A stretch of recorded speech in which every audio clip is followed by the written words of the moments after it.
congratulations on this afternoon's finals of the Australian Open. And Shane Globitz wins the inaugural Australian Open. The 21-year-old Victorian Aaron Wilson is the Australian Open champion. Congratulations, Aaron T's Australian champion.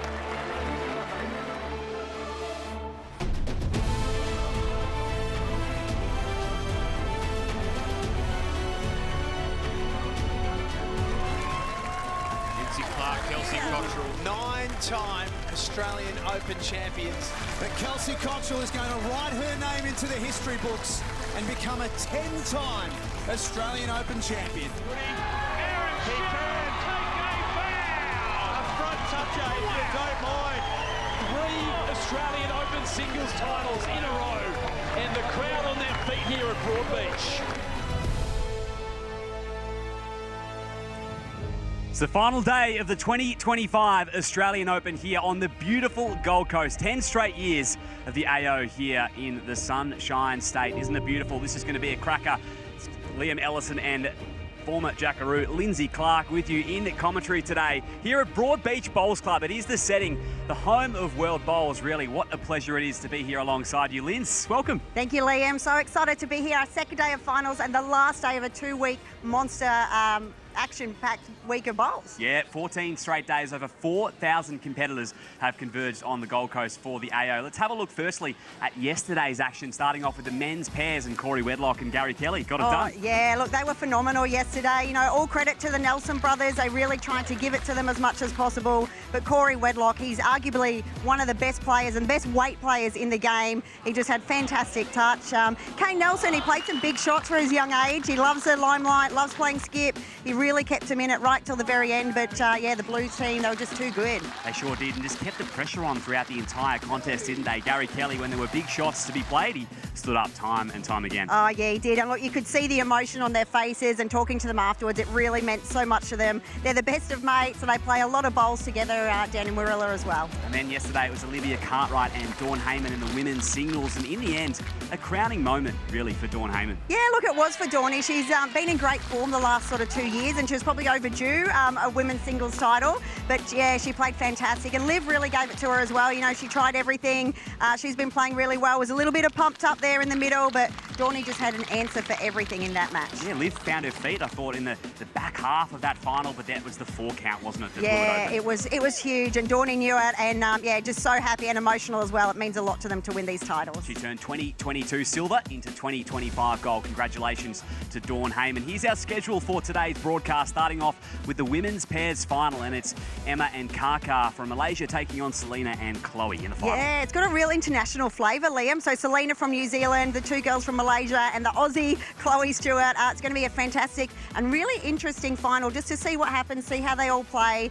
They have played a lot internationally against each other, so it'll be a great battle. And then coming up after that, the men's singles, Nathan Wilson, the 2014 victor, taking on Aaron Sheriff. Can you believe it? Gunning for 4 straight Australian Open singles titles. It's an incredible record, and can Nathan do what no one else has been able to do for over 1,500 days?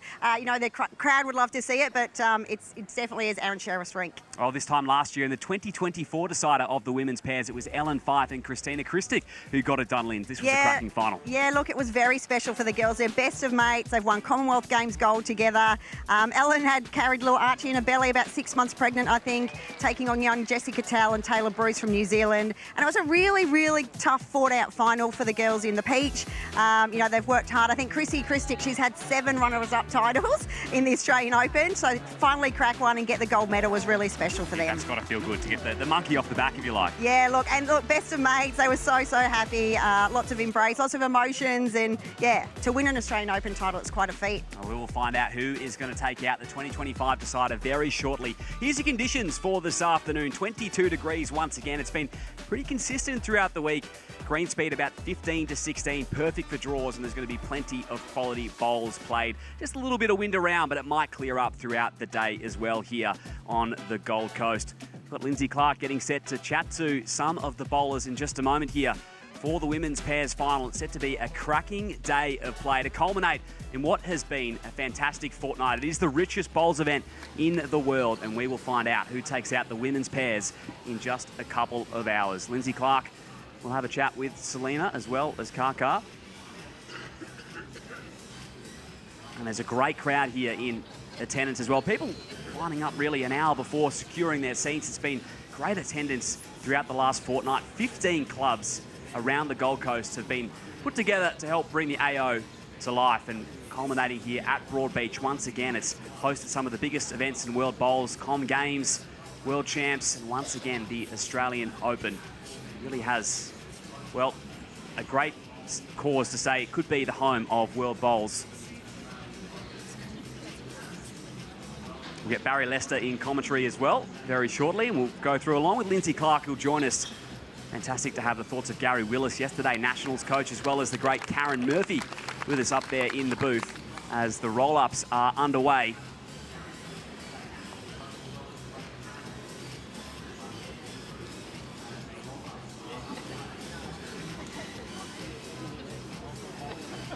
So Lindsay Clark with yesterday the 11 AO title. She got up in the women's fours. Fantastic moment for her. I'm sure we'll get her thoughts in the booth later on. Let's have a look at the singles throughout the week. It's been on the live stream, so many matches happening throughout the fortnight, and great to see those brought to life on the streams. Here's live action on the stream right now.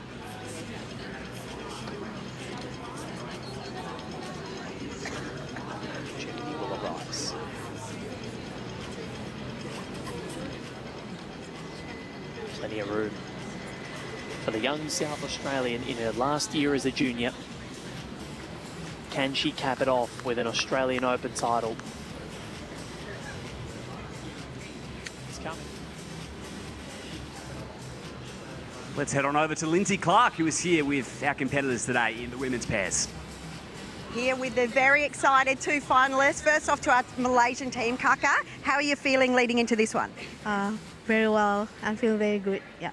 There's a lot of support, a lot of Malaysians up there cheering you on. Yeah. How many people are here from Malaysia? About a lot. Yeah. More than 20 people. More than 20. More than 20. Lovely. Emma, tell us about your form. You've played in Australia so much. You love playing here. Yes, very much, and give me a lot of experience. Yeah. Tell us about the crowd. Do you get nervous with a big crowd, or you just like the energy? A little bit nervous, but it's in the good way. In a good way. Yeah, love it. And tell us about your bowls. Do you get to practice a lot at home? How often do you get to play? Actually, we practice 5 days a week. Yeah, every day. Yeah.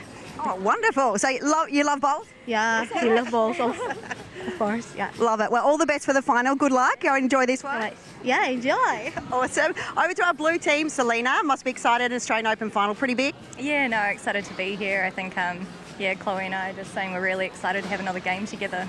And really good mates as well, Chloe. Very good, yes. You've lost your voice a little bit, so we'll let you off. I'll let Selena talk to you. Our Kiwi contingent, there's a lot of support for the Kiwis as well here in Australia. Yeah, there is. I think, we're quite lucky that we're just over the road almost, and a lot of Kiwis come here on holiday as well. And the Australian Open's just been attracting a lot of bowlers from everywhere, so nice to probably see a good atmosphere out there this game. Beautiful. Well, we'll let you go get ready for this one. Good luck to you and the blue team. Awesome. Thanks, Lenny.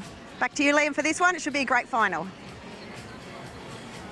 Thanks, Linz. Great access to hear the athletes before they head out for their women's pairs final. Up here in the booth with me to take us through this final is Barry Lester. Barry, welcome back. Great to have you with us. It's good to be here, and I've really enjoyed, doing a little bit of work the last few days, watching all the action, and as the Malaysians and all the rest of the crowd cheer on these fantastic athletes. And it's good to be here, and these players thoroughly deserve to make this final. I've seen a bit of the action the last sort of 2 weeks, and all players have had to play very good to get here, and it's great to see international quality flavour and players that have played on these greens before, so I think they'll feel right at home early on as we welcome all the players. Let's have a look how they made it here to the women's pairs final. The road to the final for both Emma and Kaka and Selena and Chloe.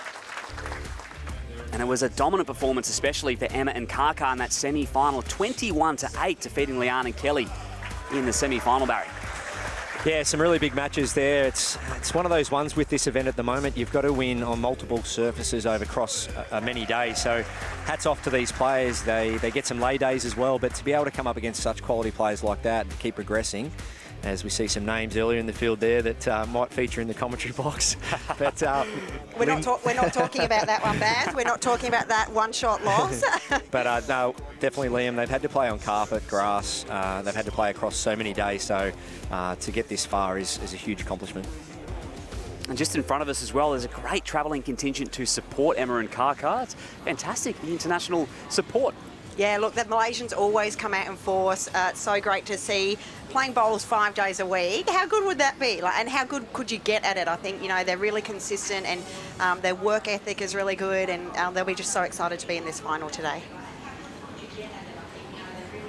Kaka, it's her birthday today, so what a way to celebrate. I didn't know that. No one gave me the intel before I got out there. I should have done my research, but how exciting. And yeah, she's a little bit nervous. I spoke to her off camera before the game, but just excited to get going, I think.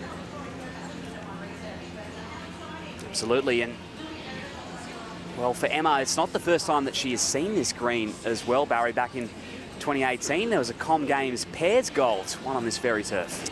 Yeah, to play along with Lena, the great Malaysian player that's won so many Commonwealth Games gold medals, to win that with her in 2018 was a huge accomplishment, and to do it on these greens, there's got to be a sense of confidence coming out here, knowing the conditions. And I've always said, just like what Aaron Sheriff's doing each year, I think once you've won at one venue, it just gives you a sense of self-belief every time you keep coming back. And I'm sure, Lindsay, you can give us a bit more insight on that in your journey. Yeah, spot on, Baz. I said, so with the girls in our fours, for example, we've won 5 fours titles. 4 of them have been here at Broadbeach, and you get on the rink and you just already know.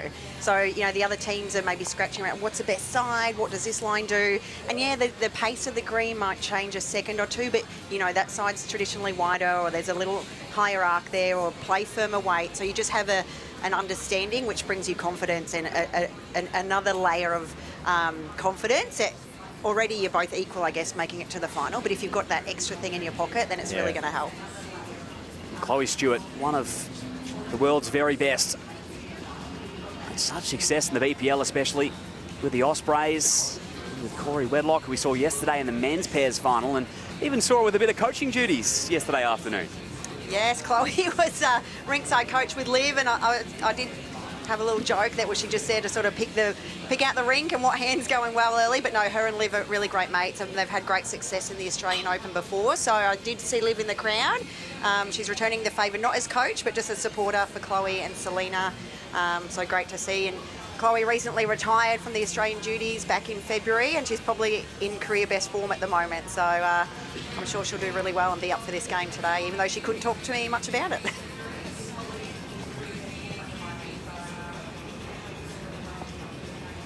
Our pairs format, 3 bowls each, 18 ends to decide it. The 2025 Women's Pairs AO Final is underway.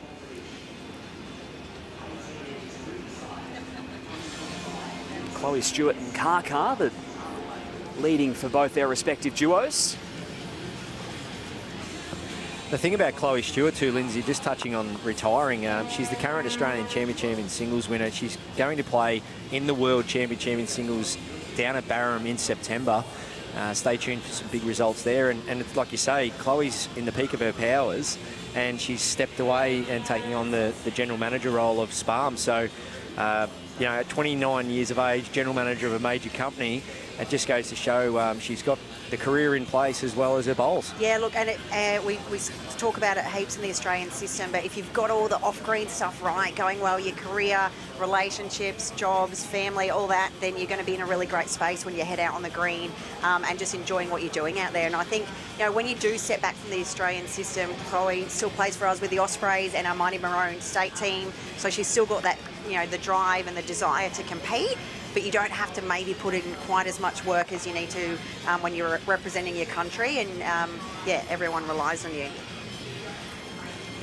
Yeah, a bit of an equipment change too from Chloe. I noticed, I've known Chloe since she was playing for Victoria in the under-18s many years ago, and seen her come up through the ranks, and from what I know, always sort of been a Henselite bowler, and now switching over to Drake's Pride, and they look to be coming out really nice. So, sometimes that can be a key. You see it in so many other sports, just an equipment change. So, Chloe shifting equipment might be the key to a big win today. Maybe. I was talking to Kelsey Cottrell, obviously a brand ambassador with Drake's, and she was saying that Chloe's actually had these set of bowls for 6 or 7 months, I think, and hadn't maybe not quite ready to bring them out just yet, but she's got nothing to lose here. And when you do swap equipment, you probably focus a little bit more. You're like, you know, where's my line? What do these bowls do? So you're really honed in and switched on, whereas when you kind of know what they do, you maybe sometimes take it for granted. So yeah, it's obviously working wonders for her so far. We played her in the women's fours final yesterday, and she played phenomenal.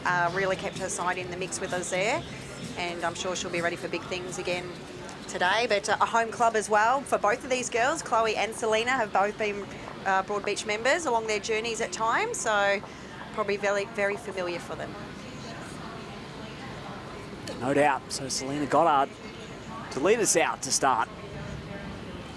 Selena Goddard been in tremendous form. 3 gold medals at the recent Victorian Open. Took away the female player of the event.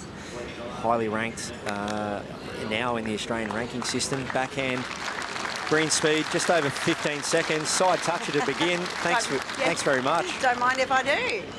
It's always nice to get that first one away well and somewhere in the area, let alone a side toucher. So it's nice and relaxing. Selena's quite a relaxed kind of character anyway. Nothing much ruffles her feathers, so she'll just be loving being out there. And you know, New Zealand coach Mike Kernaghan's over there in the crowd, so she'll be wanting to prove her worth with selection for Commonwealth Games coming up shortly as well. And that's right, we caught up with the players just before the game and just chatting to the Malaysian coach and saying, yeah, this is definitely a platform event in terms of Commonwealth Games selection. And now that Chloe doesn't have to worry about that now, but you've got Selena obviously vying for selection to represent New Zealand, and the Malaysian girls trying to make the Commonwealth Games, which will be late July next year in Glasgow. And yeah, this is definitely one of those events where it's the top of the chain, and players want to get the results, get that 1 foot on the plane, as they say, Lindsay. Yeah, that's it, Baz. Tough going now. There's only 3 per side. I think, and some countries have the option to have the same, you know, the singles player play pairs as well. So some countries might only send 2. But when you've got such quality and such depth as New Zealand, Malaysia, Australia, the big countries do, it's going to be really tough for the selectors to narrow it down to just those 3 players. Yeah, hot start, both players. Nice and close. Selena slightly high with her second one, but it's always good to get one on and behind early on. Just get a full feel of the rink, not just around the jack, but if you get that one past early days. I mean, traditionally, we'd see the eastern side, the ocean side of this rink, which is the right side of the screen, traditionally a bit wider than the eastern side. Sorry, the western side. So it'll be interesting to see if the rink does play that way today. Baz, you've played a lot of bowls here, obviously, with your career. Have you got a favourite side of this ring that you'd normally stick to, or are you sort of sussing it out on the day? Yeah, I prefer the west side. Now, even when we've played here in Pennant and I was playing in various events here over the years, I do like the west side. So that's the side where you can see the grandstand there at the moment. It is a nice, true drawing green. It's, you know, Aaron Sheriff would say it's probably the best green in the world, and I back him in there. But yeah, and I think it's super important that, yeah, so important that they can try and stick to one side early days and not try and move around too much. Selena and Chloe with a 1 count on the walkover. Roll into your next bucket list holiday with Tripadeal, major partners, the 2025 Oz Open.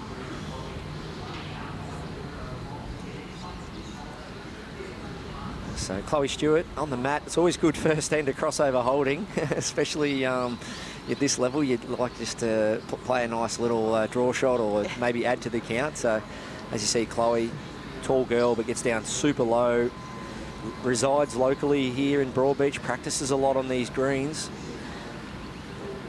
It's a nice start. Important to get another one in the hedge here.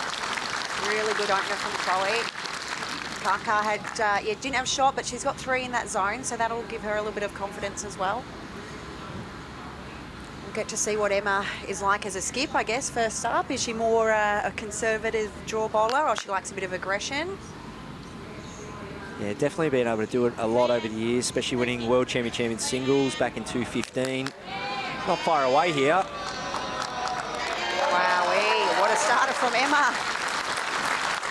Don't mind if you do either. Wonderful shot. Couple of touches. 1 and a measure.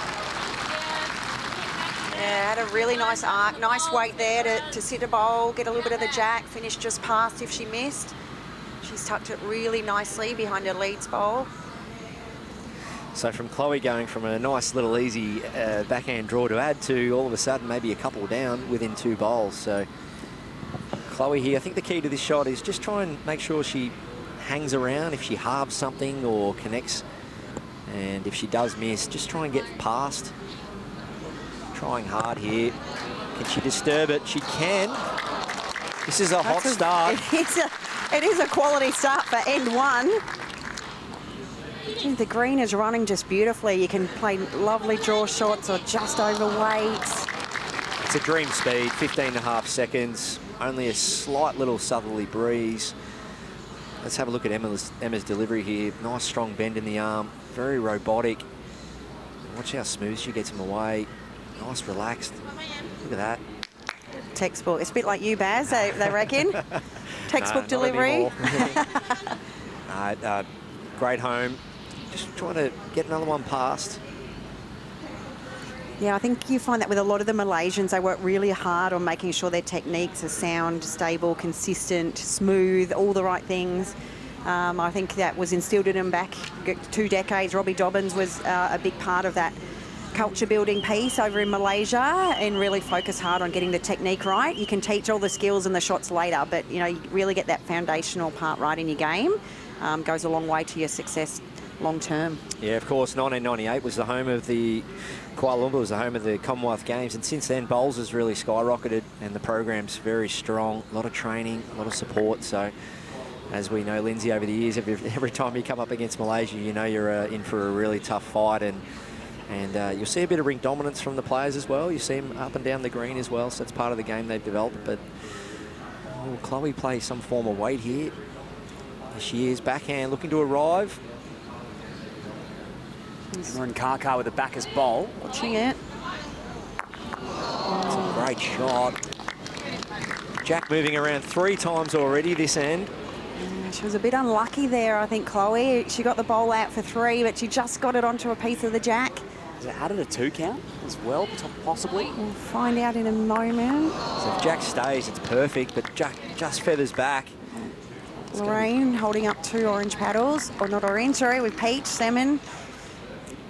Where do you sit on that, Baz? Peach or salmon? Oh, well, it's not coming to me right now, but I've got another one. Okay, apricot, is it? No, I did hear it the other day and I like it. Overcooked salmon? So it just escapes me for now, but I'm probably, because I don't mind wearing some bright colours myself, I'm probably the salmon. Yes, team salmon. Team salmon. Chance for a third here. This would be some start. Kaka likes it. Thumbs up. Really nice bowl there from Emma. Beautiful weight. 3 from it. What a start for Emma Nkaka.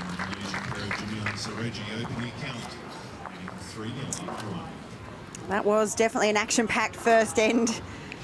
Hold on to your hats for the rest of this game if that's what we're in for.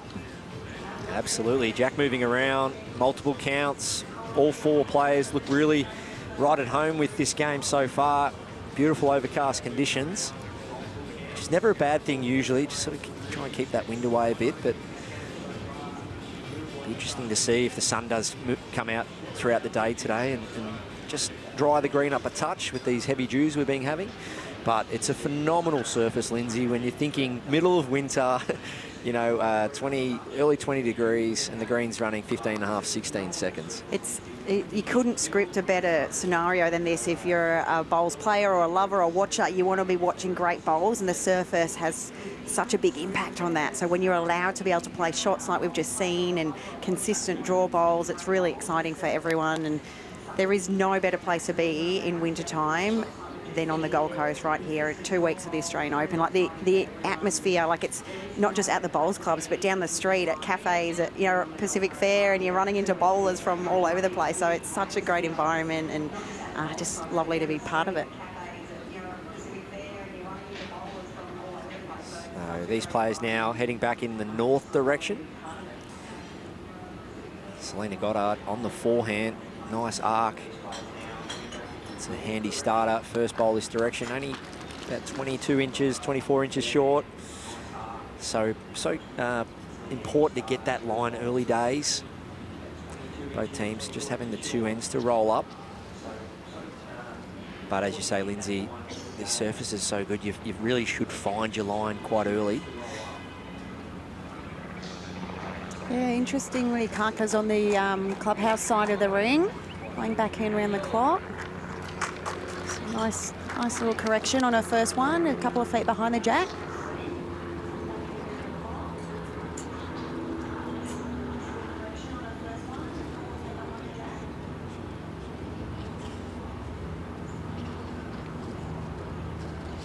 Selena looking to pass this time. It's going to be the shot.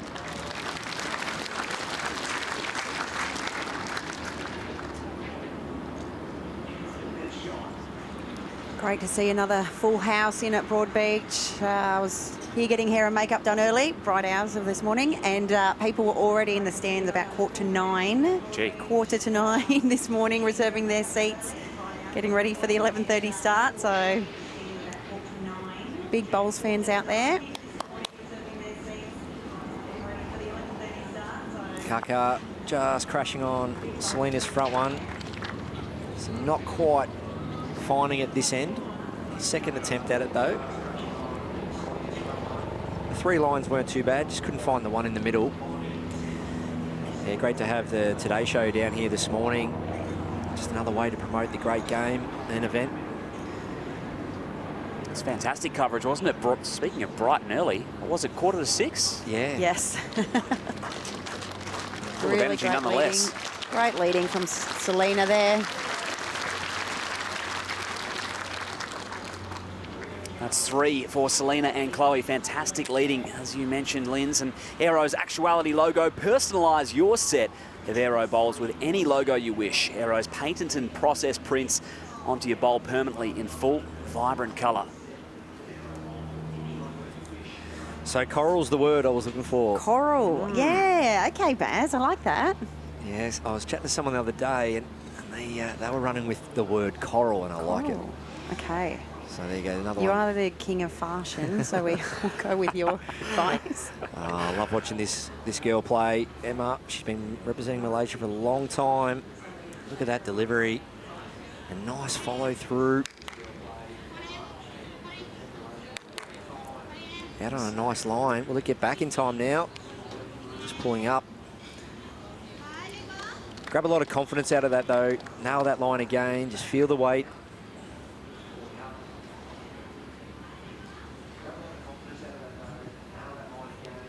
Packed house here at Broadbeach today. These crowds are huge. Standing room only. Yeah, it's great to see, Baz, and the new deck, you know, that's been put in place now. It's such an awesome place to sit and kick back. A couple of drinks, watch some bowls go down. Really great atmosphere at Broadbeach Bowls Club. There's been talk of a statue for Aaron Sheriff, but I'm thinking they've got to probably fill in that the top of that balcony with something, don't they? Oh, a mural, you reckon? Is it worthy yet of the Aaron Sheriff stand or pavilion? Might have to wait till this afternoon. What about the Barry Lester Pavilion? Is it? Are you leading me into that, Baz? Or? Not at all. I mean, with Aaron working here and having so much success, will we see as Emma tries to draw the shot? Wow, that is a great bowl. Probably still just down, but much better than it was. Love listening to the Malaysians in the crowd. They really love watching their bowls and getting behind their team.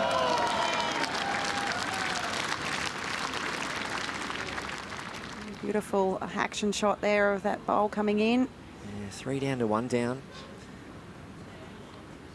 Just seeing Emma hit that line with her first and then just feel that line again, just add the weight. Chloe, she's on that western side, a little bit tighter this side. Just moving back nicely. What a response. 1 in, 1 out, I think, there. Another one in the head, though, which is always beneficial. Lindsay, I just want to talk about Emma right now. Front of the head, just with Kaka. Just you see that from a lot of players, you know, especially a lot of high-level players, standing at the front of the head and looking back versus standing behind the head. Is this something that, you know, you to players out there you'd recommend? Oh, absolutely, yeah. You need to see it from the front on version. I think, you know, angles are different. You can see what it's going to look like coming in. Just, yeah, that visual aspect is so important. And then you're visualising that now as she's standing on the mat. So, yeah, very different from standing backwards looking on. Change of hand here for Emma.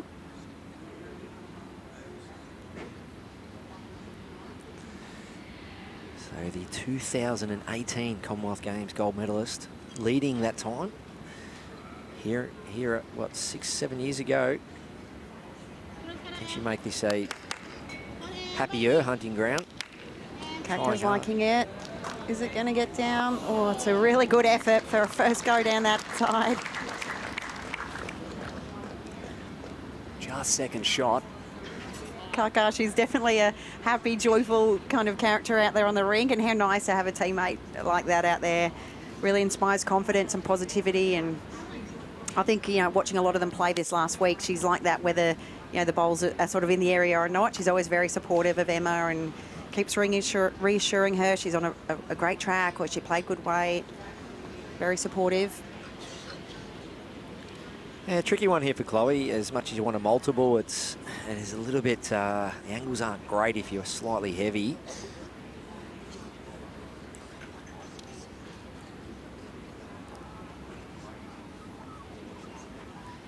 Probably a tentative draw. Yeah, a little bit higher than a last wouldn't go astray, I think. Nice gentle one, which to be expected, I think, when you're holding one and you're pretty close with your first one to giving it away. So nice to get on the board for the blue team. They are on the board and they slice the lead to 2 shots after 2 ends, thanks to Drinkwise. You won't miss a moment if you Drinkwise.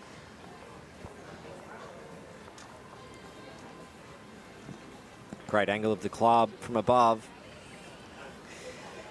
As we said, hardly a spare seat in the place. People been queuing up for hours just to put their bags or jackets and that on seats so they can reserve them. And when you look through the crowds, you just see people from all around Australia and overseas. I think it was 15 or 16 countries represented for this Australian Open. And so well done to all those that have competed the last 2 weeks.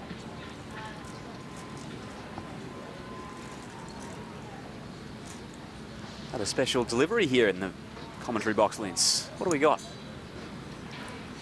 It all will be revealed soon. That's right, Baz. Very exciting. So for our listeners out there, good pick up, Liam. We've got a little something happening today. It's very exciting, and yeah, Linz, I'm looking forward to seeing how that goes. Yep. So stay tuned. Stay tuned. Keep viewing. I like it. Maybe just wait for it. Yeah, just touching as well on the crowd, Baz. You know, we've got lots of other events going on. You know, we've got over 60s pairs going on. You've got the juniors playing today as well. So the crowd's not just here. They're sort of scattered in the club and over on Green 1. We've got another Rinkside Live going. So, yeah, lots of exciting action. For anyone that loves bowls, it's definitely the place to be. Shorter length this time with the jack. Similar track for Selena. Impeccable line. As a lead, that's probably the most frustrating thing you can do is know your line and lob it a metre or so short and then do it twice. She'll be giving herself a little talk about that one. I'm sure we'll see an improvement with the next. And for Selena's front ones, like you say, they're right on line. They're really only 3 feet short, but it's a couple of rotations. And with this speed of green, it's just a tiny bit of touch or a little bit of extra body movement. But yeah, so both players, we can feel it in the commentary box, just a slight bit of breeze kicking up. So that's a slight headwind for these players. And when the green's running freely like this, it can result in maybe 4 to 6 feet of weight difference.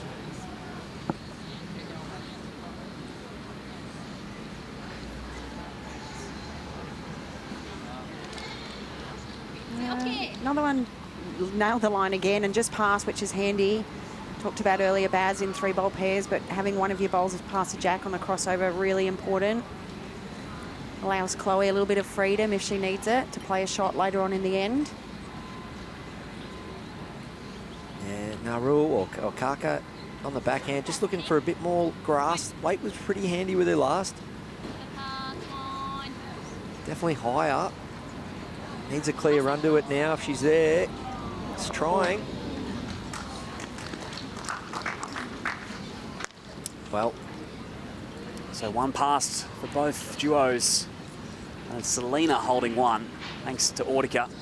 The hearing care experts offer personalised hearing solutions to help you stay in the game and stay connected to the moments that bring you joy.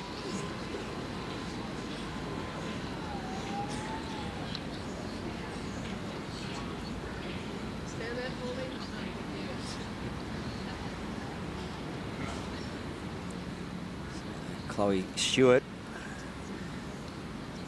on the backhand here, just taking her time, asking Selena just to give her jack high. And sometimes if you can't quite see the jack, you don't have that visual, the next best visual you can have is someone putting their foot there just to reference the weight required. She's done well. Done really well.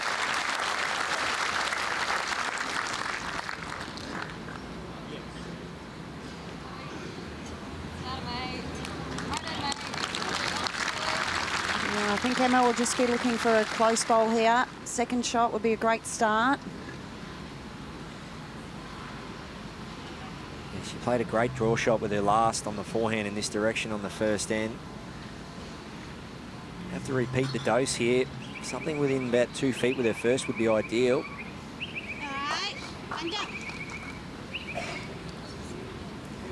Line's not an issue that time. Just need to drop a weight with her next. Probably about 4 feet.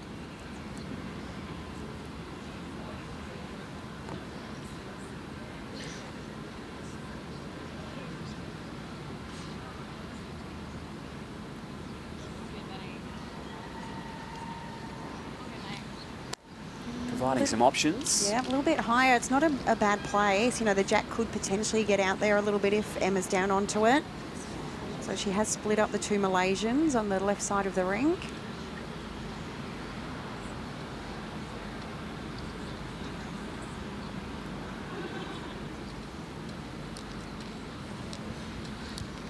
So Emma on the forehand, looking to drop 3 feet. Just needs to take 3 feet off, just adding some weight on that occasion. But once again, line's not an issue. As you can see, the majority of the bowls right down the spine of this rink. Players fielding the line, just need to add the weight as well.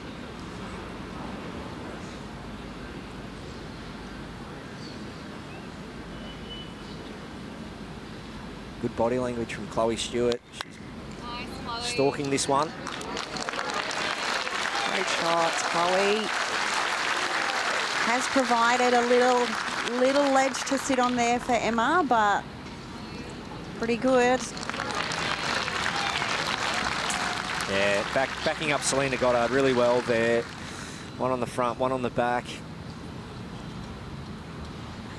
It's a tough shot here for Emma, but one good thing to come out of it so far is her line's been impeccable. Just needs to drop that weight off.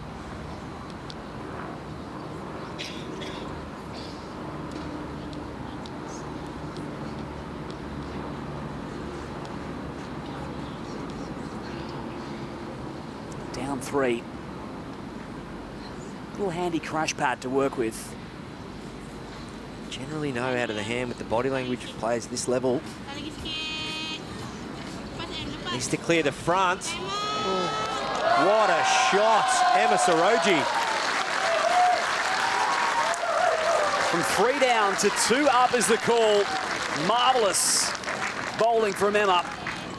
Trailed it out of trouble. Just got a slightest feather there. What a shot. No pressure there on Emma. She has definitely raised herself for this occasion, and great to see. And a 5 shots to 1 lead after 3 ends here on the Gold Coast. Thanks to Tripadil, incredible tour and cruise holidays. Made easy.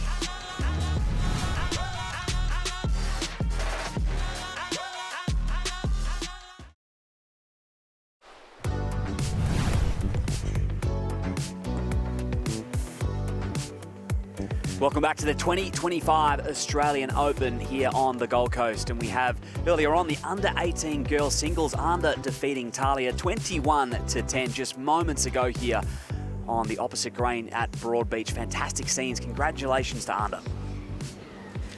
Yeah, it's great to see future stars in action, Liam, and yeah, you won't see too many plays than that getting around junior level and Australian title at under-18s. It's just got to inspire you to go on with it, and I know her family and the community back in South Australia are right behind her, so well done to both players. You can watch the under-18 boys singles on Rinkside Live as well, 2 p.m. on the Bowls Australia YouTube page, so get your dual screens going and get plenty of bowls action throughout the afternoon. So we got ditch to ditch here. Selena Goddard's bowl, 20 inches away. Emma Soroji draws it with her first. I've got her down for every bowl pretty much effective, Lindsay. Yeah, like 4 ends in, she definitely hasn't missed much, and if so, maybe just a little bit high on speed in the last end, but ended up being perfect with the last, so definitely not overawed by the occasion here, Emma. I think having such a strong process and a strong foundation, even if their nerves are there, once you get going, she just knows, she's like, oh, this is what I do 5 days a week. So yeah, just finds a natural rhythm. Yeah, great shot. Ripping reply, snatches it back. A lot of support here for Chloe Stewart. She does reside locally, plays at Club Tweed though, but a lot of support, a lot of friends here. I'll be wanting to see her do very well. And of course, Lindsay, your effective rate can come in so many ways. If it's just getting your weight, getting your line, don't necessarily have to be getting the shot. Early, how important early on in the game, the bowls, just getting at least one of those main ingredients. Yeah, I think you're spot on there, Baz, because you want to have the confidence to be able to play either the right weight or the right line early and just focus on one or the other that you haven't maybe quite got just yet. And it just helps you relax. I think if you can just find it early, then everything just feels good and you've back yourself with confidence to play a short or draw yourself out of trouble, 3 down on that last end and gets yourself out of that nicely. So it's a big advantage mentally, which is a huge part of our game. You move it that much, you bring the other one in. Yeah, so true. So Selena Goddard, love to see that from a lead or a front player, just to provide the skip all the information required as things change throughout the end. Just asking her there, would she like to change? Great call. Can she now get down to that second shot bowl? It's just turning away. So ditch to ditch. We've only got the 2 bowls or maybe 3 bowls past Jack, but still the standard for a new length has been brilliant.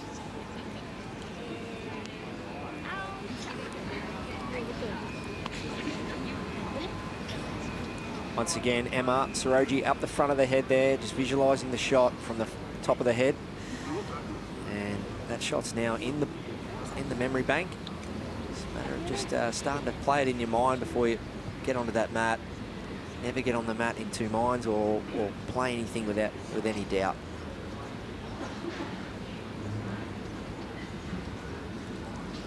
Will we see some weight looking for the jack in the ditch, or will it be a confident draw?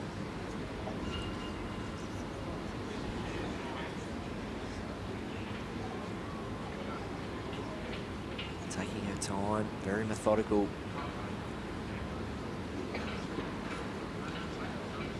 That smooth release. 1 down, final chance of the ends.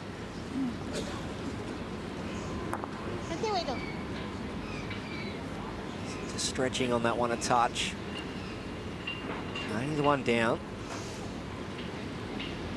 Once again, Chloe's going to have to be careful here, you think, Barry?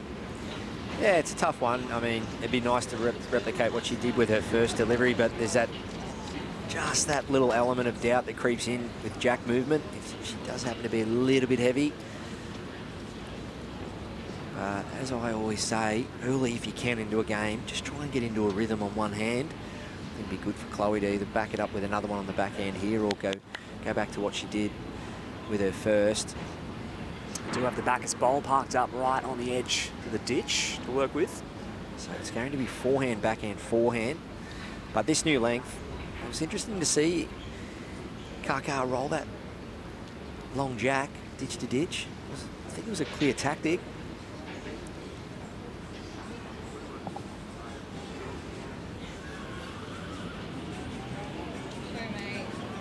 Safe line out there.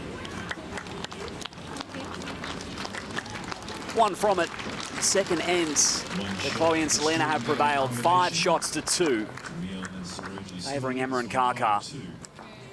Thanks to OMF, sleep deeper, recover faster, perform stronger, wake up refreshed, energised and ready to dominate every game on the green. Thanks to OMF.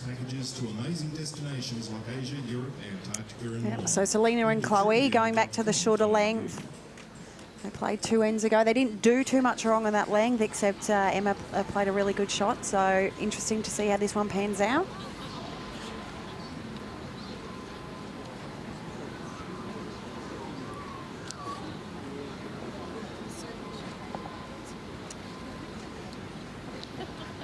Selena backhand, jack length, as you say, Lindsay, pretty short, 23, 24 metres. Nice start, right in behind the jack here. It's pretty much A1.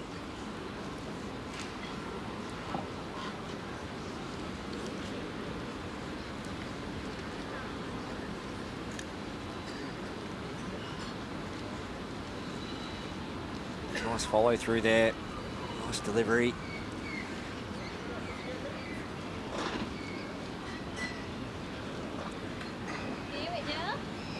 Fantastic line again.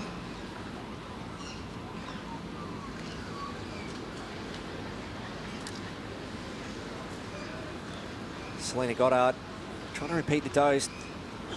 2 the same here is what it's all about as a front end player. Just trying to build that head for a skipper. It's a nice start again, just slightly high, but it's in that sort of 2-foot ball mark. It's definitely kind enough conditions where you'd be looking to probably aim to be around that mat length, Linz. Yeah, I think so, Baz. Yeah, yep. you get the large majority of your bowls in that zone, and you're scoring, or you're not losing too many shots. You're also setting yourself up for your skip to be able to play something.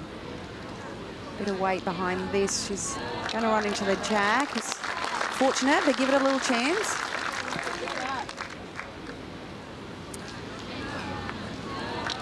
One coral paddle has gone up. There it is. You've created a revolution, Baz. The coral. This is what we spoke about, Lindsay. Good bowling from Selena Goddard. Just to build that head up for Chloe. Just through the hole. Close for shot. Yeah, another one in that zone. If it's not these shots, she's got a couple around it, which is really advantageous. Emma just asking for another one in the head. Sit Selena's bowl or finish just where her foot's placed. Yeah, great direction from Emma there. You can see she's still got her foot there. Just saying, you know, ideally, if you sit that bowl or if you miss, you try and finish in a good area. It's all about that contingency.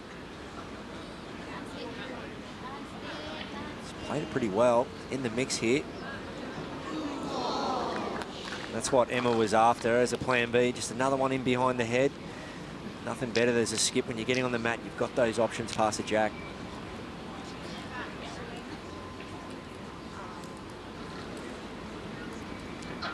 That's some very handy lead bowling from both Selena and Kaka there. Check out Tripper Deal's tour and cruise packages to amazing destinations like Asia, Europe and even Antarctica. Head to tripperdeal.com.au. I just love that pre-mat setup from Chloe Stewart. It's all organised before she gets on the mat. Just step on and get it done. So much prep goes in before the mat. Visualising the shot, getting the grip sorted. And beautiful technique, Chloe Stewart. Yeah, she does the same thing every time as well. Very methodical.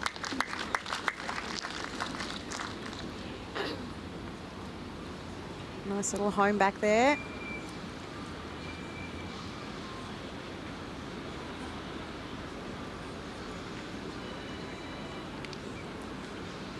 So the 2018 Commonwealth Games gold medalist, Emma Sorogi, on the forehand here. Back where she was back then, winning gold medals. Can she win another one today? After to a good start, 5-2. That's where you want to be after 4 ends. It's Malaysia versus the Trans-Tasman pair. Yeah, so it's an interesting, we've got a great rivalry with the Kiwis when we're out in the green, but we're probably very similar people off it. So we've got great friendships and great connections, and we play a lot of bowls with and against each other over the years. So it's good to see. A little feather there. Chloe's probably coming for shot. And Selena, the New Zealander, but currently based in New South Wales, Cabramatta. Yeah, attached to the Cabramatta Bowling Club, powerhouse, the Bull Ants. Great program there, supporting their athletes.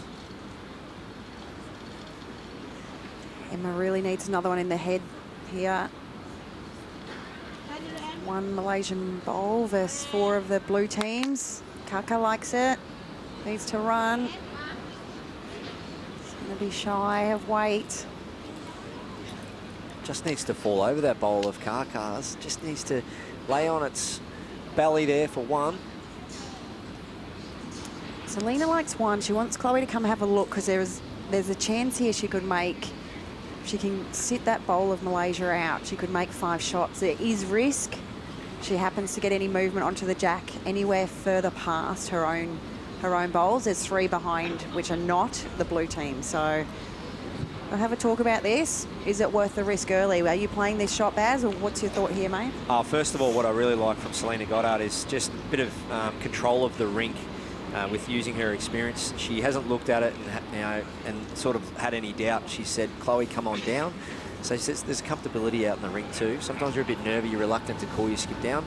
But yeah, it's definitely one of those ones you love to see from a lead. And then once the skip's down, it becomes a team decision.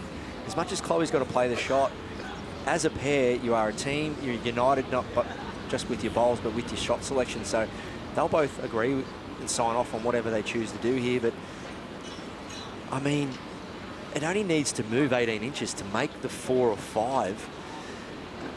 If you do play it with the right weight, I don't think the jack will move too far out for a bad count. So I think the key for me here is you got to play it with conviction. If you're going to play it, you know, you could potentially go 1 down if you just want to pop it with 18 inches or so, or you just draw a shot. I think you can't be half like, oh, I want to try sit it out, but I'm a bit nervous about it. You've got to back yourself. And if it goes wrong, you take it on the chin.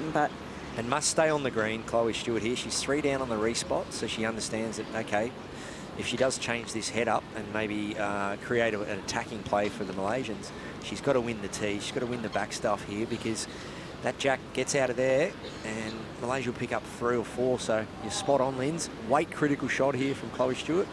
Will she attempt it?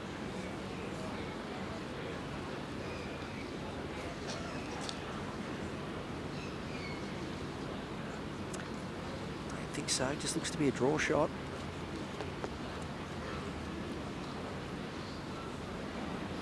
Looking to negate that risk. Take the 1 and run sort of stuff, I think. Yeah, it was almost maybe the weight she wanted to play to sit the bowl, but threw it out on the safe line. It was kind of half invested.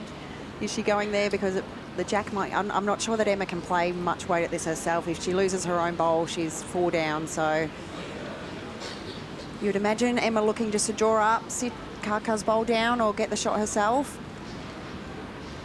Yeah, a bit of a reset here for Emma. Just find a fresh line. Obviously a bit narrow with her last and a yard short. Just reset. Treat that bowl as the jack. And she turns it over. They'll be holding 1. But it's been great pressure by the Trans-Tasman pair of Selena and Chloe just to apply onto the Malaysians here. Try and reduce that score.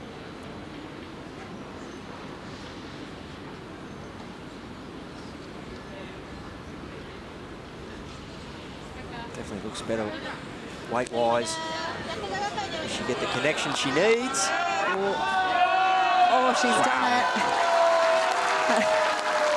Promotes her bowl and takes the paddle. I love this also from Emma. She's staying down there. Let's just check out Emma's body language here. She doesn't need to be down there. But she's just trying to stay around the head as her teammate measures. Yeah, I reckon they might talk about the length here, Baz, because they did throw long going in this direction last time. It didn't quite go to plan for them, so they'll probably have a chat about that. Spot on, Lindsay. And I love this because sometimes when the head's been declared, you can create more separation. The skips and leads can be far apart, but they'll have a chat here, like you say. The confirmation. And a pat on the back for encouragement. I love seeing that. Yeah, little look over to a support crew as well. We're on the side where the Malaysians are all sitting in front of us. So Emma looked over, a little wink to them. Appreciates all the noise and the love and support. They're great for that, the Malaysian crew. Very tight kind of family unit. Not dissimilar to our Jackaroos kind of family base. Really good support. So they're probably outnumbered in terms of Aussies and Kiwis in the crowd, but they are loud and proud. So good on them. They love to see their own doing well. Absolutely. One from it improves the situation to 6 shots to 2 for Kaka and Emma, thanks to titanium caravans go off-road and off-grid in total luxury. Yeah, so you quite often see, Lindsay, especially from a rink domination point of view, sometimes after a situation, skip will stay down the other end and there'll be still that separation. And for Emma to go down there, have a chat to Kaka, bit of a pat on the back. I mean, I just love seeing that from a chemistry point of view. And then, like you said, for Emma to just look to her team in the crowd, give a bit of a wink and a smile, she's showing that she wants to be out there and she's feeling very comfortable with the conditions. Yeah, and a lovely opener from Kaka as well. She's wanting to try and do her bit for Emma. Emma's been playing really consistent, so wanting to get her bowls in the zone, allow Emma some freedom again to play her shots and not be in too much trouble. And new jack length as well. 27, 28 metres here. So just up from the tee. Selena Goddard trying the west side, the backhand. Great opener. That's a fantastic first bowl on that hand. Yeah, great change up for Selena. It is a nice arc down there, Baz. You mentioned it's your favourite side of the green, and I've played a little bit here as well. It's also mine. Lots of good success on that side.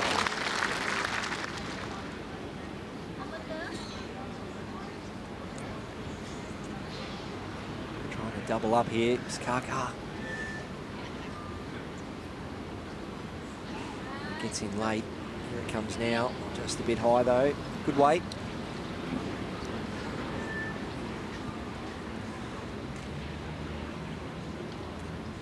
So from backhand to forehand for Selena. Top quality players. They can switch all day long.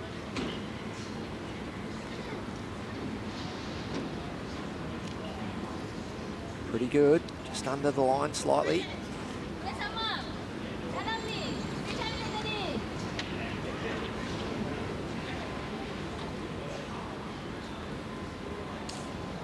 Sun trying to break through those clouds. We're getting just little bits of light on this rink here.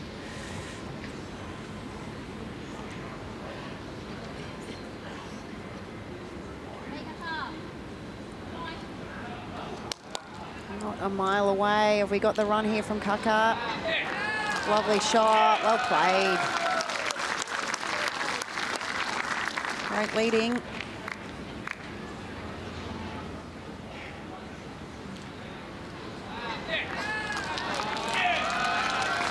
Two feet of weight required here from Selena Goddard. Just missing slightly under with a second delivery. She's having a good go at this one. All in the speed now. She just needs to get up and over on it. Oh, it's a great effort. Yeah, big effort there. Great correction. Just halving that bowl, but sets up a really good head for Chloe. Open that target right up as well. Kaka and Emma a couple up on the walkover, thanks to Max with a range of canopy styles and high-tech membranes to choose from. When it comes to premier bowling green canopies for your club, Max is in a league of their own. Yeah, I think Emma with this one, probably imagine she'd look to get something a little bit past. There's nothing behind sort of a few inches of the jack, so holding a good couple. And of course, no time limits, Lindsay. Let's talk about those conditions. You know, so the players throughout the last week or so in this event, they've had to not only play the 18 ends, but under a time limit. So tactically, things have changed now. They're out in the TV rink. They can just take their time a little bit more. Yeah, definitely more relaxing. I think anything past the quarterfinal stage in the open disciplines is no time limit. So again, not an element you have to think of sometimes. Although to be fair, I think nearly all of our games the last 2 weeks we've managed to get in the time limit, so it hasn't been a worry. But I know sometimes you're like, oh, is this the last end? Do we need to play a shot? Are we going to be able to get the full one in? So nice not to have that concern.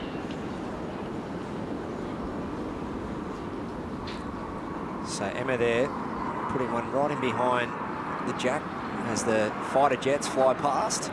It's quite a regular thing here, Baz, the fighter jets, isn't it? Yeah, Wednesdays, Fridays usually. It's Chloe Stewart attacks, missing narrow. Yeah, backhand runner there, just missing under. So Emma, I think that's why her first one was slightly through. She knew, sense maybe Chloe might be. Look at that, best job in the world. Wowee. Best job in the world. Would you love that, Baz? Absolutely. If I came back in another life, that's what I'd love to do. Yeah. I'll keep my feet on the ground, thanks. Still time, isn't there? Maths wasn't my strongest point at school. Right. Nice shot from Emma there. Yeah. Another one in the head. There was a chance the two Kaka bowls could go out clean and leave a couple there with Selena. So Chloe's probably a little bit more weight critical here. Looks like a forehand just over the draw. Sitter bowl, trail the jack. Oh, she's going big. I suppose she does have another bowl to come, Chloe, so don't mind this here. A bit of aggression. Try and get the respot, even though she doesn't have the respot. She's going to have a bit more room if it does get there. On her way. Ideally, finish on the high side, but just under. So I think for me, I don't think you can improve this head if you're Malaysia. I think you go to the tee, force Chloe to try and draw out of trouble with her last. If Chloe's 3 down at the tee, which she's already, I reckon, at least 2 down. If she's 3 down, all of a sudden changes things. Obviously, no nominate the kill in this format, Linz, like BPL, but I know there's players throughout this event would love that option, but not today. A few power plays wouldn't go astray at times as well. Absolutely.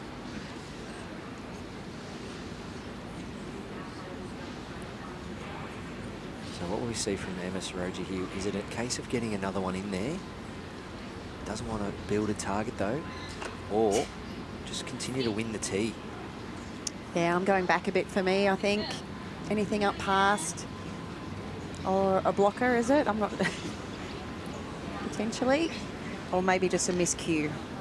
Yeah, I think it was a sense of in two minds there from Emma. I was trying to read her body language on the mat and with her setup.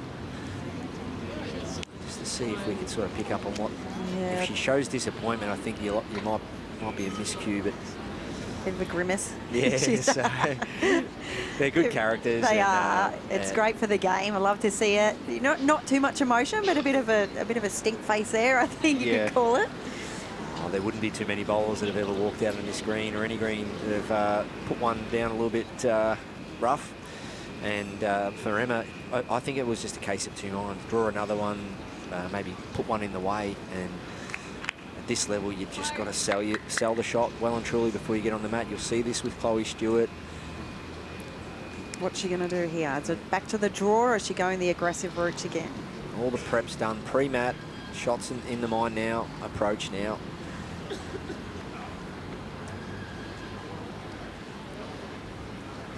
For me, I think it's solid weight, but looking to hang around. If she halves something or she gets something through the jacket, hangs around the head. Needs a result here. Chance here, split and run. She's played a great shot, Chloe Stewart. Not quite rewarded. Yeah, there wasn't a lot going for her, but I mean, she had to give it a go. She was 2 down anyway. Just needed something slightly thicker to stay around. Jack spits out to the side. I mean, Lindsay, you can't play much better than that. Yeah, she played it really well. Bowls in the area, good weight. Unfortunately, didn't have anything quite past her head to play any more than that, so did well with what she had to work with. She gave it a chance, still remains 2 from it. And Kaka and Emma improved to 8 shots to 2 after 6 ends, thanks to Tripadil here on the beautiful Gold Coast.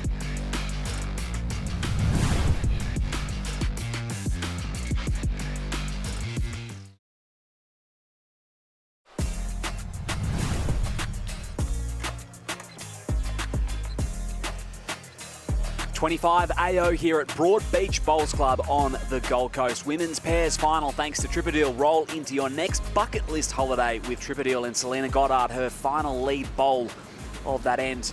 Draw for shot. Now we hand over to Emma and Chloe Stewart in skip in the 7th end. Liam Ellison, Barry Lester and Lindsay Clark with you in commentary. Yeah, sometimes it takes 3, especially with a new jack placement. So we're seeing here the first time in this direction a real deep jack. That jack's only a couple of feet up from the tee.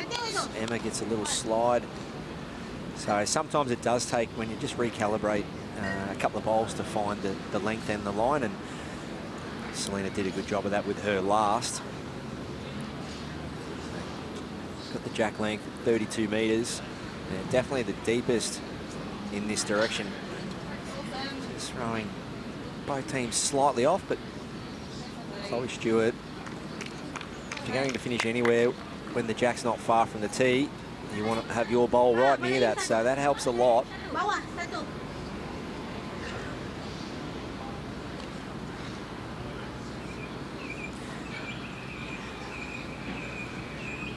Also good to play 2 in a row if you can, especially if you're just scratching a touch.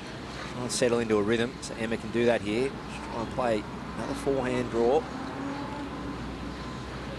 Slightly tight with her previous delivery. She's chasing after this.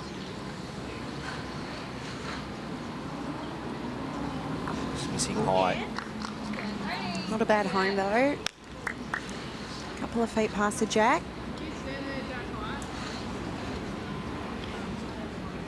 Chloe just asking for another sider. Can't see the jack again, and last time Selena did this was very helpful for Chloe. Front toucher.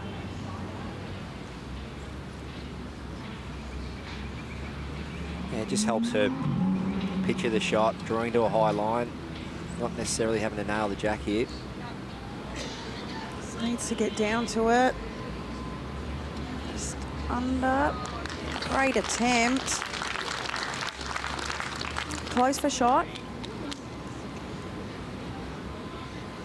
Still that Selena draw, holding shot. Good for Chloe's confidence. Hasn't played too many bowls in the forehand in that direction.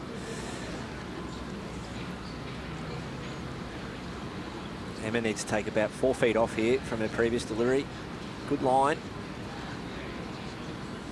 Slight breeze.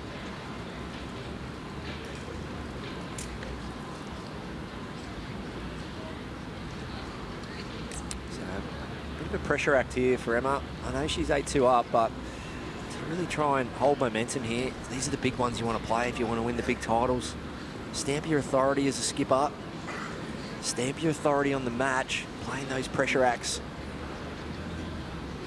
Kaka's just wanting it to slow a little bit. Needs some good connection. Oh, just underneath.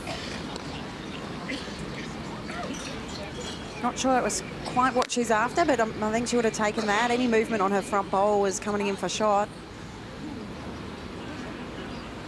Yeah, we talk about, you know, breaking games down, Baz. There's 18 ends in this match. 6 have gone, so it's kind of like the first third is out the way. I know for Chloe and Selena now, they'll probably be like, right, let's try and win this middle third of the game. End number 7. They're going to get on the board again. You love to see it. Teams, players, just setting those mini goals. Can't always win the scoreboard, but there's other little goals you can win. Win more ends, try and, like you say, win those thirds, especially in 18 end triples or pairs or whatever it may be. Just chip away. It's a chance for the first multiple of the match for Selena and Chloe. Got a little bit of a roll in. Does that change things? That's a very unique situation there, that a bowl outside of what we thought was a counter has somehow wrapped itself around. Yeah, Selena still likes hers, I think she was indicating there, but pretty unlucky as you see it here on screen again. It's wrapped its way around. You won't see that very often. Yeah, in by an inch or so. Worth a measure though, if you're not sure. Sydney's Saroji and Jamil Sully, 8-3. 7 ends, run and done. And it's another single for Selena and Chloe, cutting the margin to 8 shots to 3. Thanks to Right at Home, the right care, right at home, Australia's premier in-home care provider. Yeah, we got a mat up, short length this time from Selena. Try something different. I think that's important as well, Baz. When you're not winning matches, you've got to give everything a go. So change the length. You might change the side of the green you're going to play, perhaps more aggressive or less aggressive. You want to come off knowing you gave it everything you possibly could to get yourself back into these matches. Yeah, outnumbering your opposition, and we all set out to do that, Lindsay, but sometimes it just doesn't happen, and the reason being might be purely a length thing. It might be because the opposition is just playing better on a certain length. So when you do win that end and you can get things on your terms, you've got to make the most of it and create that critical mass around the head.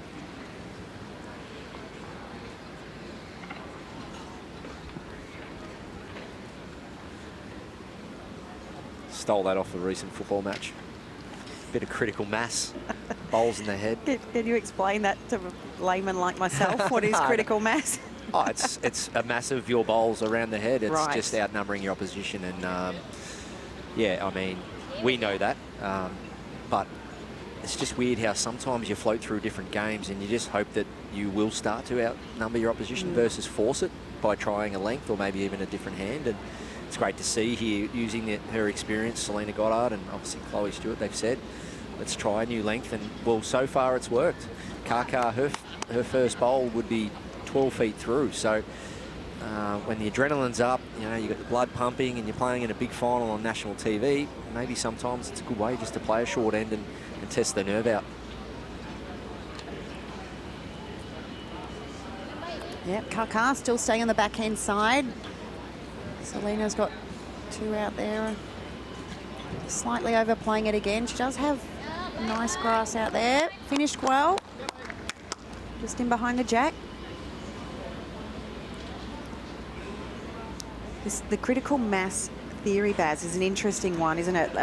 You know, we talk about sometimes a one-on-run theory as well. So sometimes packing the head too much, especially if you're playing an aggressive opposition, is also not the best thing. So you really need to try and analyse who you're playing, what's their strength. Is it a dead draw, like try and force them to play a shot and pack the head? Or if they're a good hitter, you don't want to fatten the target or have too many in there either. So interesting concepts. Yeah, strategically, yeah, reading what your opposition's strengths are. Yeah, you can play against someone like a Ryan Bester, absolutely dominate on the draw, and then they know they're going to blast you off the green. And so the way you strategically do it is so important. So true, so true. Kaka a little bit unlucky. He's just chipped Selena's a little bit closer to the jack. Inside edge, she was probably pretty handy there. A little bit of space left for the skippers to do their thing as well. Selena with the shot on the walkover, and Kaka and Emma, the backers bowl, parked up near the ditch thanks to Aero. Personalise your set of bowls with any logo you wish with Aero's patented process prints, printing permanently in full colour.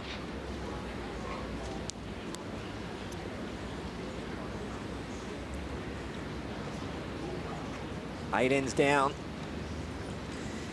We're heading north. Chloe Stewart, what a view.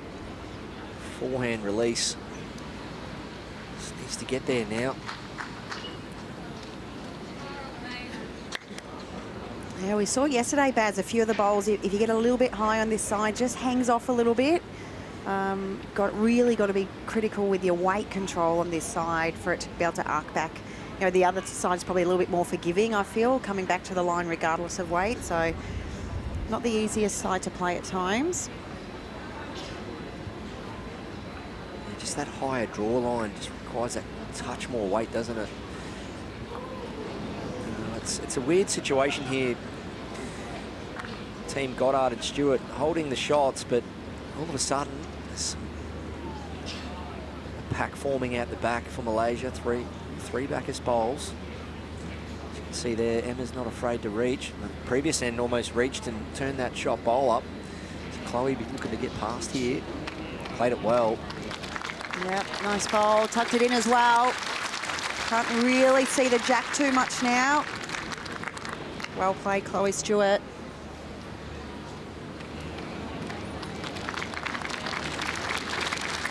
One of the rare occasions here, not much communication between lead and skip for Malaysia. I thought there would have been a bit of a fresh call here, but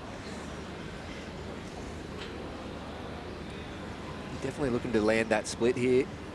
Needs to stay away from the front stuff. Ooh, promoted another. It's going to add to the count, I think. Yes, plenty happening here. Big opportunity for Team Goddard and Stewart. Holding three. That's that short end we spoke about, Lindsay. Just sometimes it just changes the whole pattern and rhythm of the game. Yeah, and there's such a difference between mat back short and mat up short as well. I think mat up short, you're flirting with the ditch at times. Mat back, sometimes you've got all this space down the back. So if your opposition overplays it, they build up a good head back there. So a lot more finesse, I feel, in the mat up shorter lengths. There is a chance all three of these bowls could go here as well. So, you get another one in there if you're Chloe, or you try and get one just past. There's a couple of options she's got on here. Yeah, it really tests that nerve, especially on a free-running green when the jack's around the tee and the mat's right up. You play with that touch and feel if you just cook it a touch, you could slide past and potentially end up in the ditch. So, great tactics here. And that's the experience of these players. Always thinking, trying to stay one step ahead as Chloe gets around the back. Yeah, I like that from Chloe. One just passed. It makes Emma think about it a little bit now. Might see more of a draw shot, I think. She has drawn very well throughout the first third of this match. Well, that's what I'm thinking, Lindsay. She played that great forehand draw earlier when she was a couple down, and then the next minute, the attention is on this backhand. Needs to get to that split now. Chance for a soft landing. Three of Molly's bowls parked behind. Definitely looking to reach here. Following it. Needs to take a seat. Oh, unlucky not to get more of that bowl. Just hung off there, a little bit of pace. Still 3 to the blue team. What a score there. Very important time of the match. Crucial. First multiple of the final for Selena and Chloe, and it brings them within 2 shots after 8 ends. First multiple off the back of a tactic. And, you know, I've said it a couple of times, but just great experience from the players there to bring the mat right up. Selena, mat down, jack down already, trying to not only run with that tactic, but just strangle back momentum here. Yep. And we're in for a classic match, I feel. Yeah, back-to-back ends importantly as well. That does really help build the momentum. You feel like you're getting a roll on and you're in your rhythm and you just want to keep it going.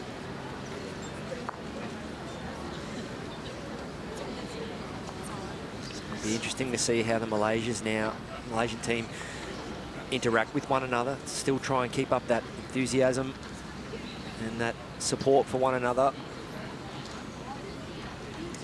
Yeah, it's interesting this stage of the game, Baz. I had a conversation with JR, the great JR Ewing from Victoria, one of our Pathways coaches with BA. The great. The great. He's a legend. Love JR. Shout out to JR. I think he's on holiday at the minute, so living the dream.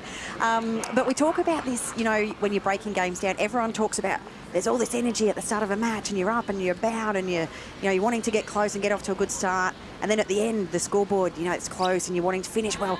And he's like, well, what happened in the middle? You know, and it's such an important stage of the game because you sometimes get in a bit of a lull and you're like, well, yeah, I can't really remember what happened too much in the middle there. So really important to still try and have that energy that you started off with or that you want to finish with in that middle stage, because it is a long process. 18 ends is going through your process and routine, and it can have that lull. So, yeah, he's highlighted that to me, and now I've taken that on and I'm going to run with it myself. So thanks, JR, for that hot tip.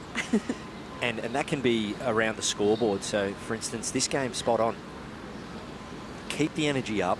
Do all you can with your body language and everything you need to do to get to 10 first. Don't necessarily have to be looking at winning the game, but just do everything you can to win, to get to 10 first. And yeah, if you can try and set those mini goals throughout a match, keeps that stimulus up. Oh, sorry, just Scott Parker just missing the weight a little bit, but importantly overweight, which is quite important. Couple of feet past there, it's still in the zone. As you can see there, Matt, right up the green. Selena Goddard, all 3 bowls, pretty much down the middle here. Yeah, she has, so really enjoying this new length, Selena Goddard, trying to win that front end battle.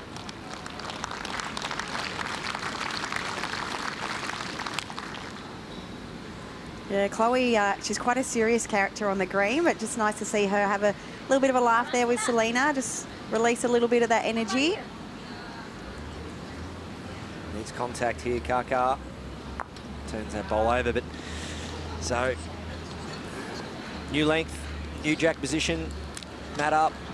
It's really forcing the pressure onto Emma Sorogi now. Thanks to Palm Lake Resort, the best in over 50s living. Visit www.palmlake.com.au.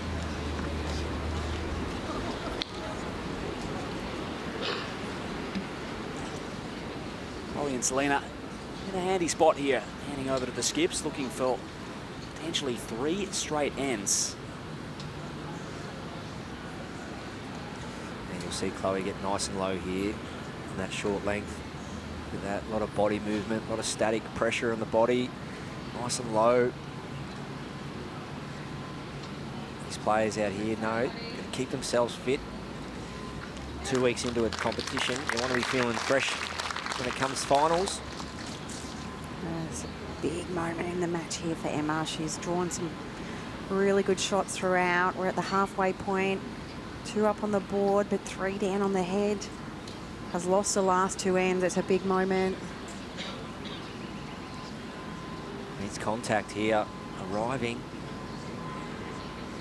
So this short jack, these short ends, Malaysians having to revert back to some more touch here.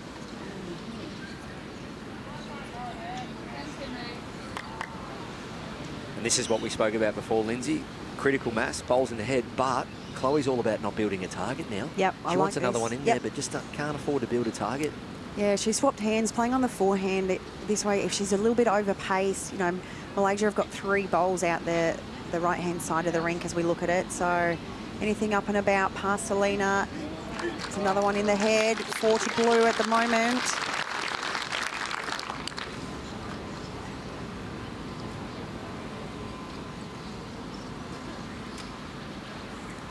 This is what you train for, what you put all the hours into. Playing these pressure acts, like the big bowls when they matter. Kaka's giving it a little clap, saying easy on in. Much better here. Slow down, she's saying. Sit on something. Done it well. Played it very well. Big bowl there from Emma. If it's not the shot, it's very close to it.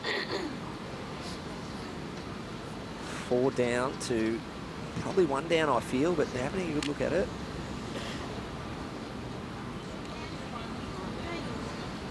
Either way, I think it'll be a backhand draw for Chloe Stewart. Trail the jack 2 feet, 4.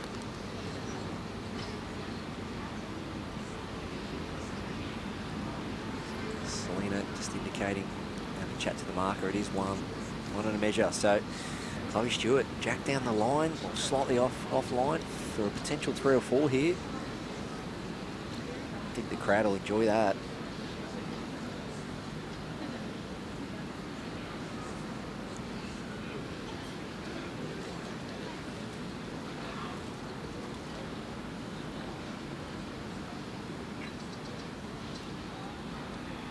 draw, looking to add to the count. Final chance for Chloe. Just holding off a little bit with the pace was so good. Great effort from Chloe Stewart. I think that changed too much there. It still looks like 2 blue.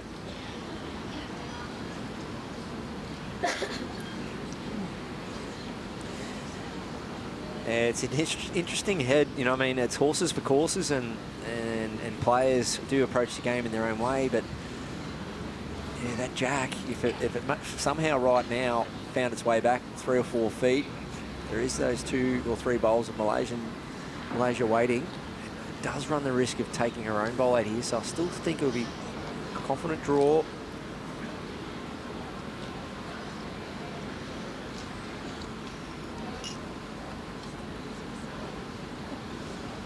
Looks to still be slightly heavy. Definitely needs connection now. Emma Soroji. He's probably on the right side with that speed. It found the gaps. Centimetres away from getting a nudge for shot. It'll be a measure for a seconds. This will be 3 straight ends for Selena and Chloe. Will we be tied up at the halfway mark of this women's pairs final? Definitely looks it from the angles on the TV, but it can be deceiving out there. We are indeed. 2 says the marker, and it is 8 shots apiece after 9 ends here on the Gold Coast. It's locked away. All thanks to Tripadil, incredible tour and cruise holidays made easy. This 18 ends format, we are all tied up after 9 between Selena and Chloe and Emma and Kaka. Do not go anywhere. 2025 AO on the Gold Coast.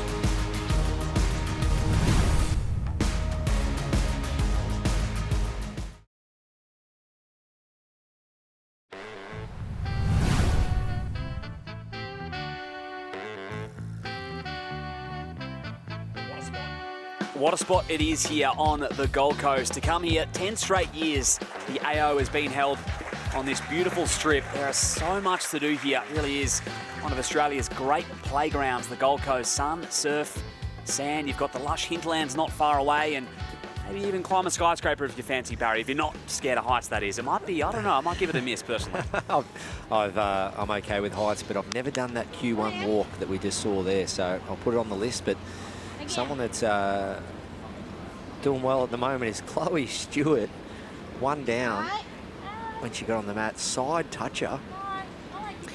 Just when Malaysia thought, well, we've won the crossover, we'll peg our way back here.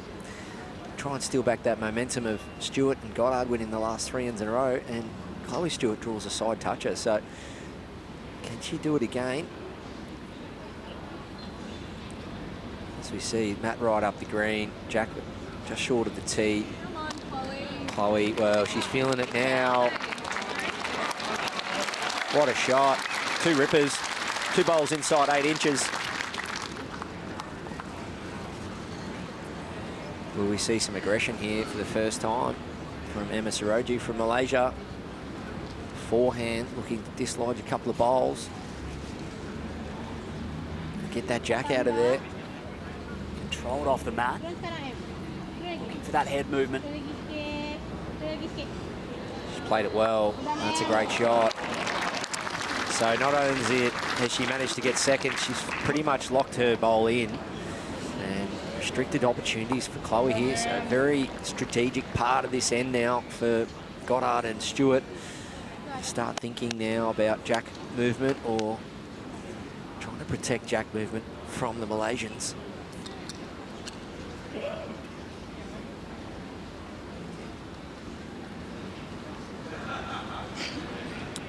Malaysia hosting the World Cup later this year in November. Another Commonwealth Games selection event. But our Australians heading off to Singapore in a few weeks' time for the Lion Cup. Plenty happening. Full bowls calendar, especially being a Commonwealth Games selection year. All these athletes trying to put their best foot forward. It's a busy travel schedule. Chloe Stewart forehand. I think she's just deliberately trying to finish high for any jack movement. Not quite sure that's the weight, but she was after. But I don't think we'll see too much different from Emma here. But once again, as we see, standing in the front of the head, just scoping out all the pros and cons here.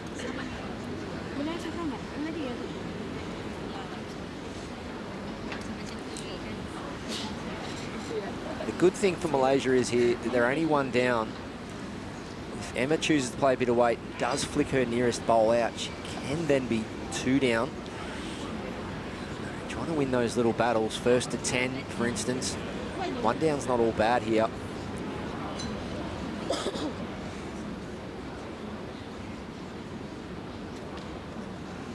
Once again, Emma coming down to have a great look at the head before making her decision. Sebek just getting momentum back here, Liam. Emma lost the last 3 ends. Yeah. And yet you start to feel that. That's a little bit of pressure that starts to build up. When are we going to win the next end? Sometimes you don't want to overforce it. Chloe and Selena yet to have a lead in this final. So weight it is, looking to dislodge the jack here, or the shot bowl. Very close. What a shot, Emma Soroji. She looks to the heavens. The crowd goes wild. Hit it clean, did not dislodge her own, and they will retain the lead. A single shot from it, brilliant bowls from Emma. It's all class, perfect weight control. Looking for jack or bowl. That's a high quality shot. And team embrace midway down the rink. Steal back that momentum. Thanks to Drink Wise, you won't miss a moment if you drink Wise, and that ends 3 straight ends for Chloe and Selena. 9 shots to 8. Let's head down to Lindsay Clark, who's going to have a special chat with the New Zealand national coach, Linz. Thanks, Liam. Yeah, I am. New Zealand national coach Mike Kernaghan. Kearney, you've been out here for a good couple of weeks. How are you enjoying all the action? Well, I'm loving the weather and really enjoyed watching right across the board, really, men and women, all the disciplines. Been really cool. How many of your New Zealand national squads, or the ones coming through, are out here in Australia playing the Aussie Open? There's about 15 of them, so boys and girls, and so I've managed to get around and see them all, which has been a bit of a mission because they've been all spread far and wide from day to day. But no, look, really enjoyed it and pretty pleased with most of the performances of the squad. Tell us, it's a big time of the year, Commonwealth Games selections coming up, lots of exciting things happening. What's in the pipeworks for you and the Kiwi squad? So clearly the World Cup's the next big one, and I'm a little bit disappointed, I have to say, that it's only 2 and 2, 2 men and 2 women, with the games being 3 and 3. It makes it difficult to develop those combinations, for the pairs, for example. If you take your singles player that you earmark for the Com Games, then how do you develop the pair? So it's a little bit tricky, but we're going to be doing the selection in a couple of weeks, and then we've got a bit of work planned for them, for those that are selected for the World Cup. And that's obviously a bit of a pointer towards what our thinking is for the Com Games. Yeah, nice. And tell us about something like the AO and the success. Selena obviously doing really well, and a lot of your crew's getting to the pointy end. Does that really help them in their, quest to make the New Zealand's teams? Yes. Short answer, yes. Oh, look, and the best place to learn for our guys is to come over here. Best players in the world, men and women, I have to say, and I don't like saying it, but it's been proven over the last few years that the best players in the world are the women's team and the men's team. And so what better place to learn? If we can get over here more regularly and battle wits with them, we'll only improve. Tell us about, there's a special relationship. I know we have a lot of, bitter rivalry out on the green, but great friendships, very similar, ethos and culture with the Kiwis and the Aussies. Pretty special, connection there. Yeah, look, I think I certainly, when I was playing, made a lot of good mates with the Aussie boys, and it's really cool to see them every year. And the same thing with the girls. I think the girls have always had a good relationship off the paddock. I think it's a bit tougher on the paddock, as it should be, where you're trying to do your best and playing for your country. But off the paddock, it's been really cool. Awesome, mate. Well, I'll let you go and enjoy this one. A very close battle. Are you tipping them to get over the line? I hope so. Thanks, Kearney. All the best and good luck for your selections going forward. Cheers, mate. Thanks. Back to you, Liam. Thanks, Linz. Watching Selena Goddard closely here, no doubt. Well, he said it best, didn't he, Barry? It really does attract the best players from all around the globe, the Australian Open. Yeah, time management's the big one, Liam. These athletes, they're trying to juggle raising families, working jobs, you know, flights, booking hotels, training programs, fitness, sports psychology, the lot. It's a huge program for these athletes, and to have someone like Kearney in their corner, if you're in the New Zealand team, or when it comes to Australian Jackaroos, Gary Willis, Karen Murphy, these types of people, they're in good hands. And yeah, like I said, it's a big, massive program, and I'm sure moving forward, Kearney will have the big decision and fun decision of picking his teams. That has gotten so much tougher with the changes to the Com Games format in that pointy end of the cycle now. Exciting times in World Bowls. Sleep deeper, recover faster, perform stronger, and wake up refreshed, energised and ready to dominate every game thanks to OMF. Biggest lead at one stage was 6 shots for Kaka and Emma back in the 6th end.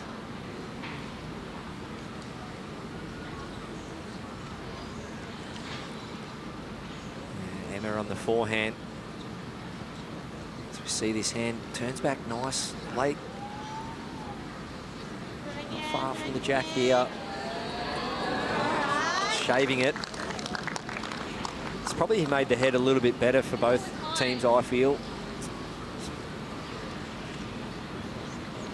Once you've got that jack a little bit hidden and you have to negotiate bowls, if you're holding shot, it's a little bit better for the team that is, but it can also create more of a weighted shot or a secondary option if you're not. So Chloe here looking to put another one in there. And MMA start looking to play some form of weight down on the backhand. Just seeing this cloud continue to hang around, keeping the green speed down, still running on beautifully, but as we do see over the years, the sun comes out, creates a bit of shine on the green.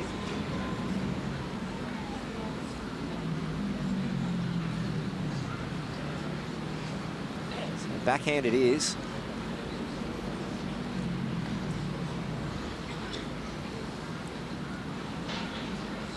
Might be Wade looking for the shot bowl here, or just draw in, trying to promote their front one. Body language tells me she's tight. Needs to be careful here. Wow, secondary option. It's, some would say in the area. Well, I hate to say it, it's my most disliked statement or saying in lawn bowls in the area, but very fortunate there for Emma. Not her intended outcome or shot, but you have to take it, Lindsay. Yeah, Baz, you don't like it to go that way, but you do take it, and so many times it goes against you as well. So do you like the saying it all works out in the wash, or it all, it all eventually all evens it out? I feel like, I don't know, the better you are, the less lucky you get sometimes. I had this conversation with Kelso the other day. Obviously, we were it had a bad result go against us a couple of times, and when you're missing by lots and getting the real shimmies or the real lucky ones, they're the ones that are really hard to stomach. It's when you're generally a little bit better, you're only just missing target, so you don't get the massive, 2-foot narrow, 10-foot heavy results. It's an interesting concept of our sport, but it is part of it, and just got to cop it on the chin and move on, I guess. Yeah, you do. I think it's just the commentary around it. You're in the area. Well, what is the area? Is it, being 4, 5, 6, 8, 10, 12, 15 inches off target halfway down the green, or what is the area? So for me, you just don't comment on it. And then you'll see some people say, "Oh, it was good weight." Well, you don't even need to say that either. So it's just the commentary around it. But you'll see a lot of players too, Linz, yourself and many others, just put a hand up, little quick apology. That wasn't my intended shot. So that just, like you say, it comes in and goes in the game of bowls, and you just hope we all get a fair share of it. So that's right. Yeah, and I mean, if you're missing, like, that was quite a risky. Yeah, there's 2 or 3 blue bowls in that she could have hit in. If you're missing on the right side, and get a result. It's not as bad as something like that, but it happens. We move on. Looking for this bowl of Selena Goddard's out on the wing. Just missing high. So they've been able to, Emma here, the last two ends from a conversion perspective. Yes, that wasn't exactly what she's going for, but she has converted the head, and she made a beautiful conversion on the previous end when Chloe had that back touch at just strangling that momentum. Yeah. And I saw some really good body language off the back of that, Lindsay. Yeah, look, I was rinkside down there with Kearney as that happened, and you could just see this sense of relief. It was like, oh, finally we've got an end, and even just that makes it, you know, a bit more relaxed. We're back in our control. Let's play our length. Let's get off these little shorter pokey ends for us and do what we can do. So it was good to see that energy and that release. You don't want to let it get too far ahead of you. I just saw a hand gesture from Chloe there, sort of striking up the middle with her hand, and that leads me to think at that cannon at the front there, Emma's bowl through Selena's. If she shapes up on the backhand here, I feel it's going to be some form of weight. So she is on the backhand. I'm just looking at that front cannon, or potentially Chloe's front one up through the shot bowl here. Yes, it is. So missing high.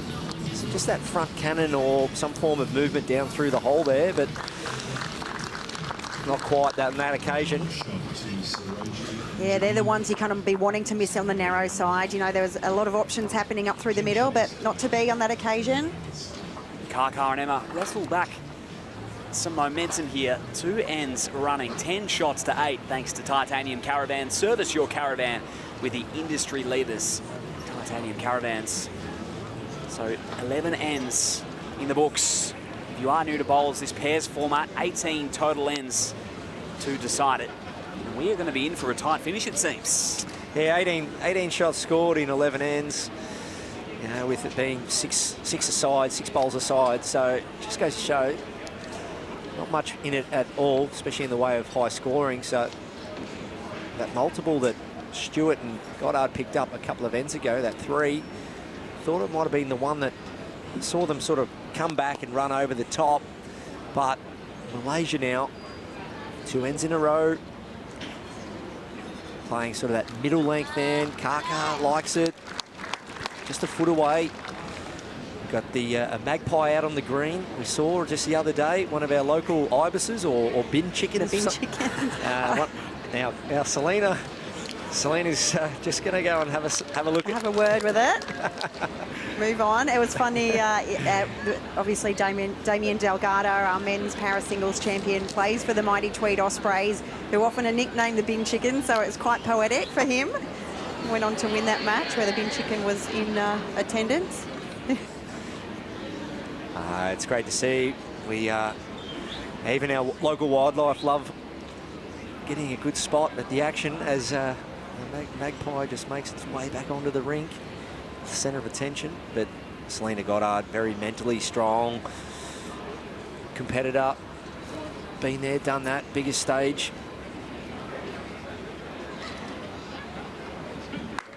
And she's reacted well. Selena Goddard, that's a great response from a little distraction. You step back on that mat, I've always said it's like a bubble. Nothing can break you once you're on that mat. And the magpie has departed. Yeah, great to see. We've got the butcher birds, the noisy miners, the magpies, the ibises. Plenty of wildlife around here, especially Broadbeach being part of a large park area. And it's a great part of the world. And Kaka just sliding past into a good home. There's a real sense of rhythm in this game now.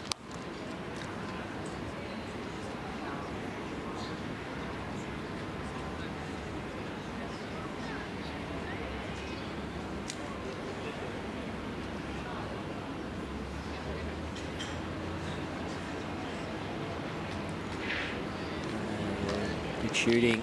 Selena Goddard. Well, if you haven't got the jack, that's where you want to finish.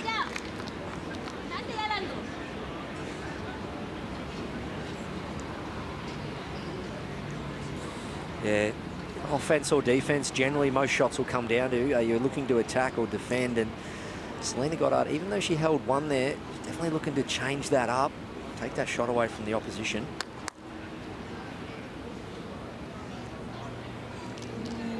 zone here from Karkar. Just rounding in. Just has to fall down. Very good. 2 in the area, 1 just passed. Almost perfect leading. I think that's key as well in 3-bowl pairs. You don't necessarily have to be holding the shot on the crossover, but you want to have provided your skip something to work with. Both girls doing very well this end. It's great shooting for both leads here.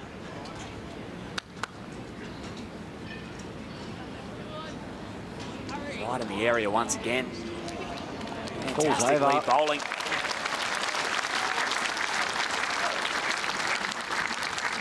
Quality from both Selena and Karkar. Thanks to Audica, the hearing care experts who offer personalised hearing solutions to help you stay connected to the moments that bring you joy.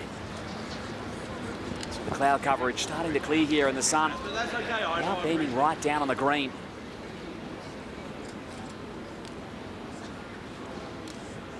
Speaking of park lands, Aaron Sheriff's just walked in through the park, out the back gate there with his family.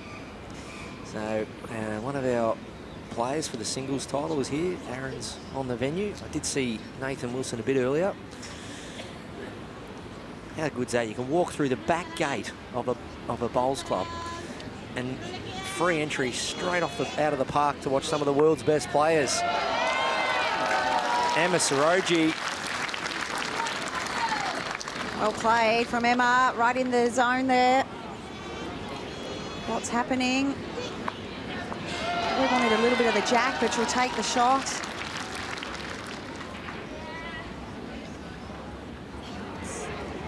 A little bit risky for Chloe here. She doesn't have too much past the jack straight on, but Selena is out there on the wing at 11 o'clock as we look at that image on screen. No good, jack straight back.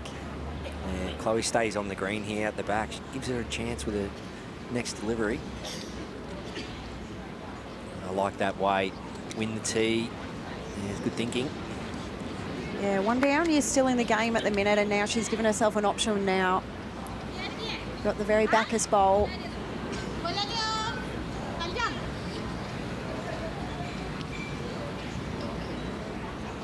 Bit of communication there between Emma and Karkar. Karkar standing right back on the tee. I'm not sure if that indicates a backward placement.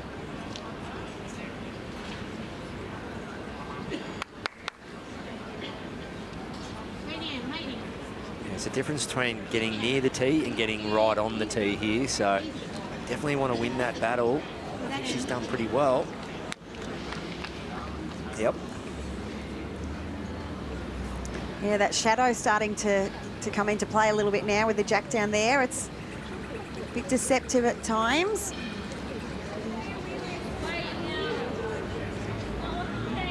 Selena just asking for a little bit less weight, wanting a little bit of movement.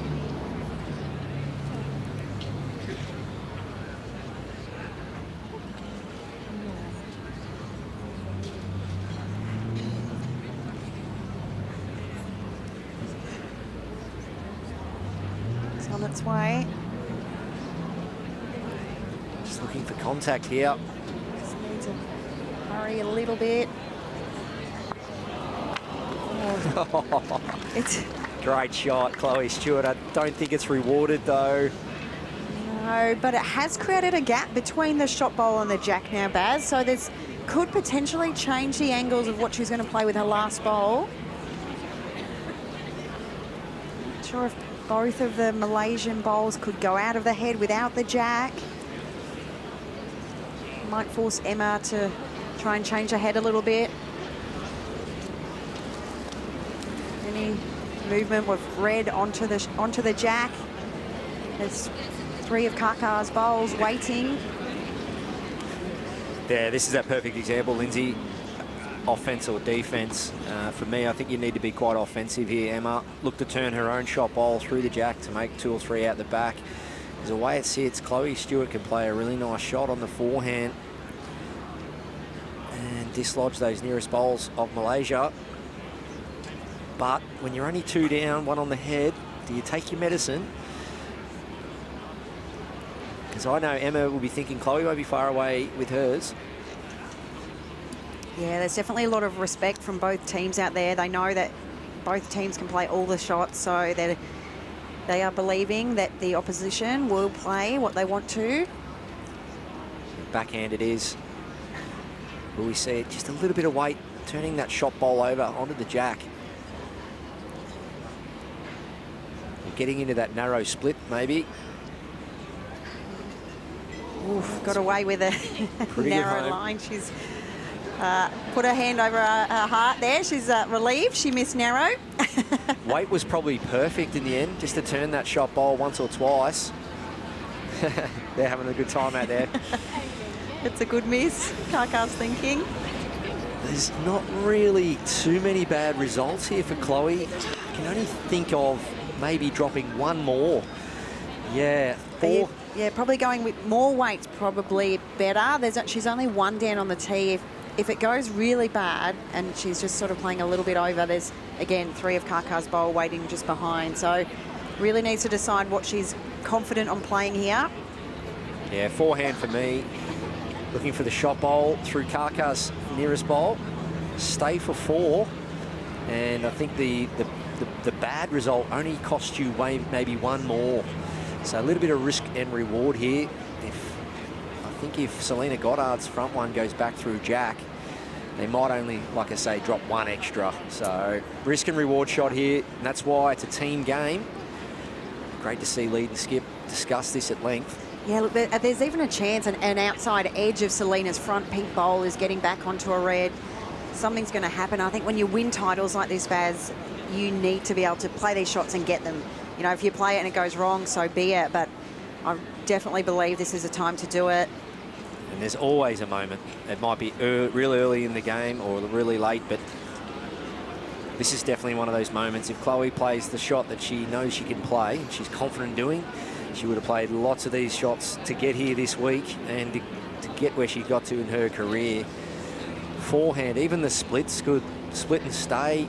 I think it's an end that you want to score, but while there's a chance to get a multiple, I think it's one of those ones you go for it. Yeah, you've got to play enough weight that you don't want the jack to hang around there in that little pack of Malaysian bowls there. So, again, I think I said it 2 ends ago, but another huge moment in the context of this game.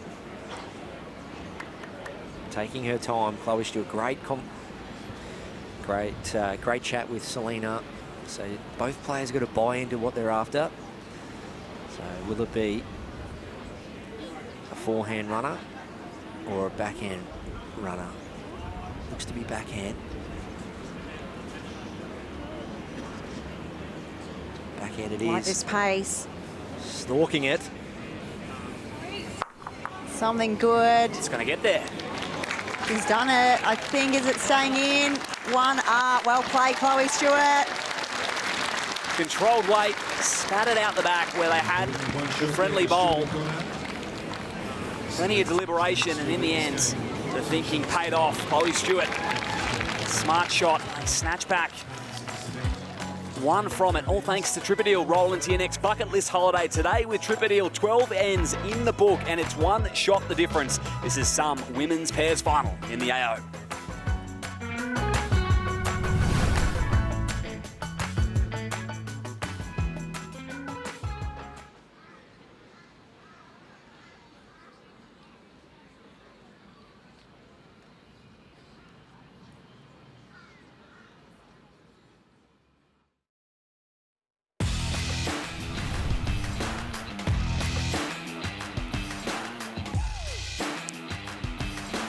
Midway through the 13th end here at Broadbeach Bowls Club on the Gold Coast, thanks to Tripadil.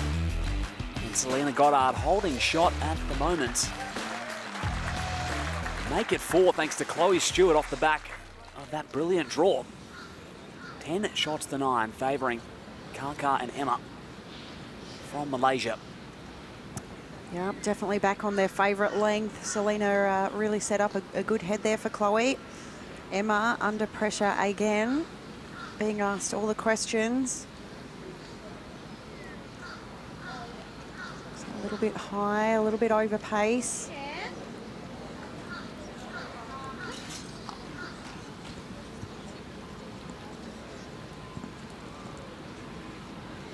Yeah, so biomechanically, you know, with your setup, with your delivery, your whole touch, your whole technique, it's a completely different ball game when you're playing 22, 23 metres versus 32 or 33 metres. It's a complete different setup, and it's those who adjust quicker.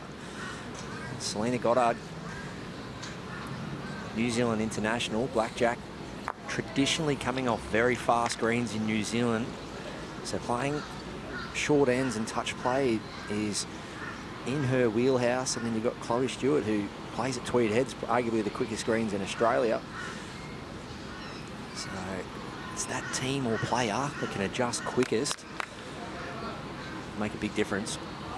Yeah, I think, and New Zealand, I'm not sure many countries play this 21-metre length. Just over pace again here from Emma.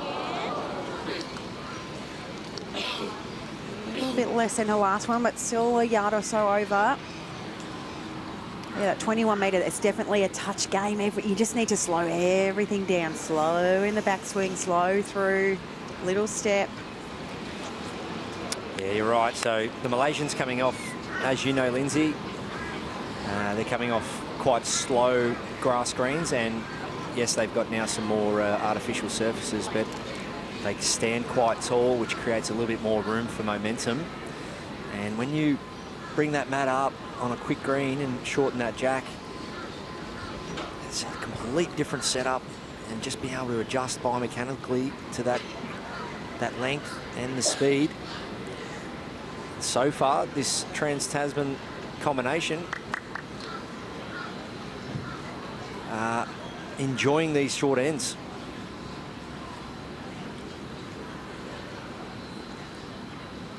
So does Chloe look to cut out that presence at the back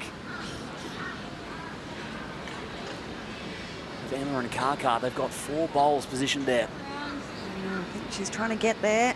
She's done pretty well here. And count as well. That's really well played, Chloe Stewart.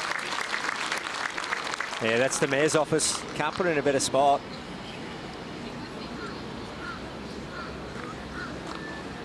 Slow walk back to the mat for Emma. She knows what she's got to do. Meet her off her last bowl. Nice on the draw. Well, Barry and Lindsay, you mentioned the moments in finals. This is clearly one. Yeah, pressure acts is where the games can be really won. You've got to train them. You've got to put yourself in a training environment under pressure. And so when these situations arise, you're very comfortable with them. You accept where you're at, and you take on that role to play the big one when it matters. So Emma Sorogi, 5 down.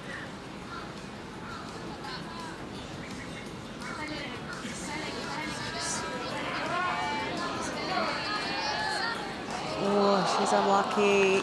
She's maybe cut 1, maybe 2 out. Big effort, just glazing past the jack. At least cut 1 out, I feel, Lindsay.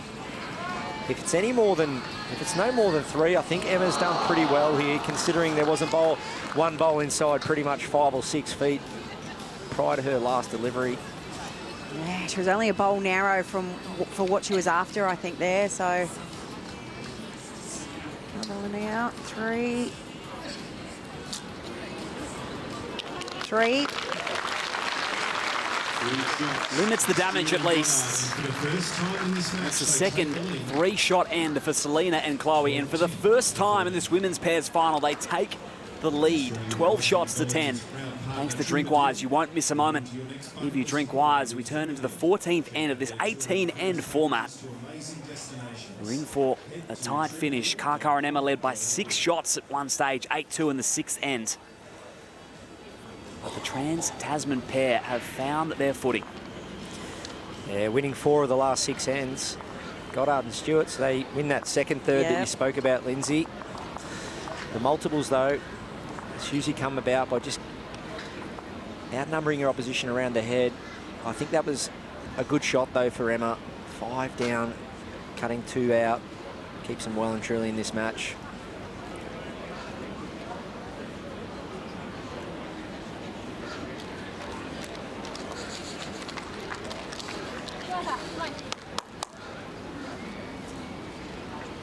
Just feel Kaka could probably just go up a notch, Linz.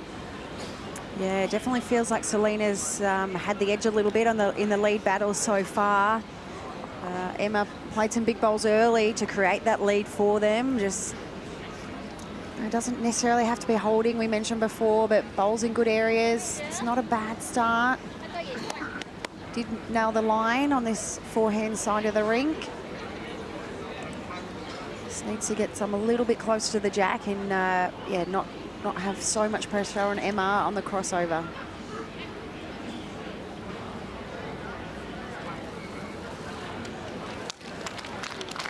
Nice bowl again from Selena. She's really found a consistent rhythm on this shorter length ends. Yeah, playing the one side of the rink. Very rarely has Selena played the other side, just settling into a rhythm, knowing the arc, knowing the speed. Just hitting that same line time and time again. Emma likes this one a little bit better. Yeah, nice correction. It's helping. Second shot.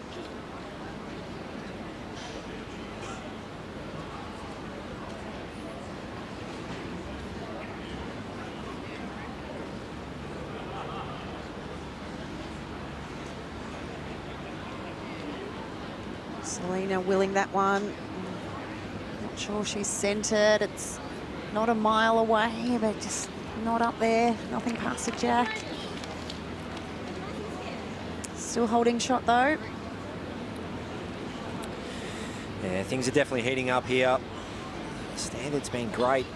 The sun's out now.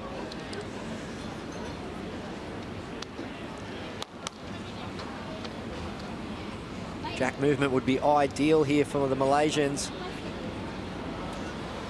Oh, she's just left it short. Not exactly what you're after when you're one down in the head and you got a couple just past. Bit of work to do again for Emma. Chloe's pretty happy with her lead so far. Yeah, Selena's been superb. Has them up on the walkover once again, thanks to Aero. Check out their Actuality logo. Personalise your set of Aero bowls with any logo you wish, printed permanently in full colour.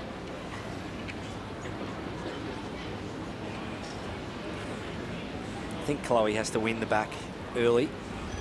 I think there'll be some form of aggression from Emma. Just get something back. Hold possession and hold the tee here would be ideal for Chloe Stewart.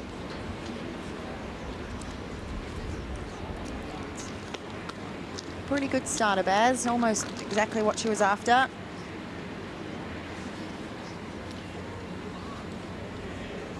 So it's forehand, a sense maybe backhand, just looking to dislodge the shot bowl, but I think Emma maybe just looking to get another one in there with her first.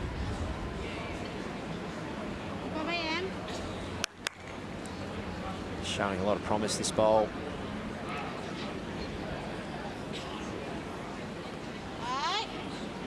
Wins the tee.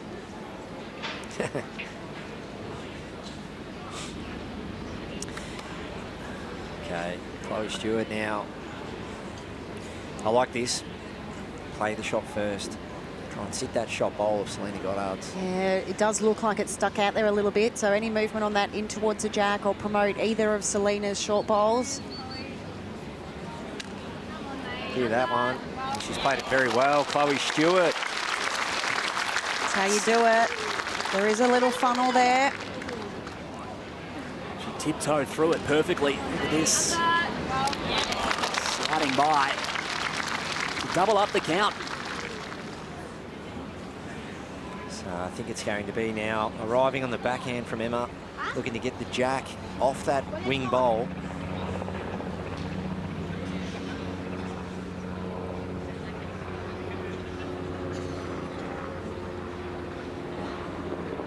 At the very least, I think she needs to just take one out here.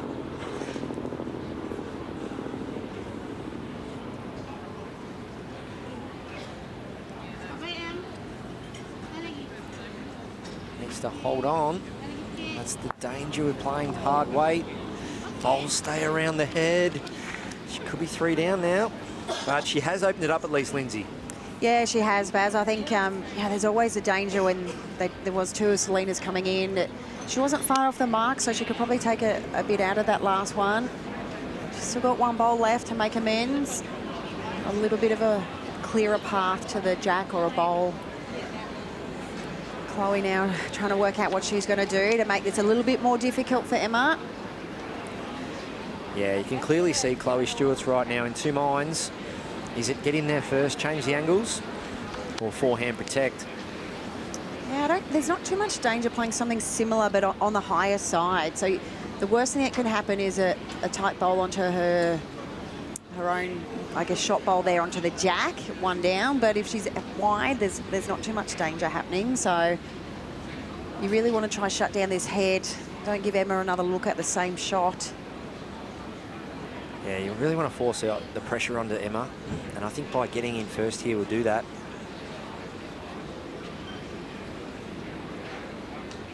Does look like a 3 count, maybe a measure for the third. Don't know if it's going to get there. So no change currently. That bowl is still sitting out at, what's that, 230. Waiting to be used. Now, if Emma is slightly tight, she can dislodge both shot bowls.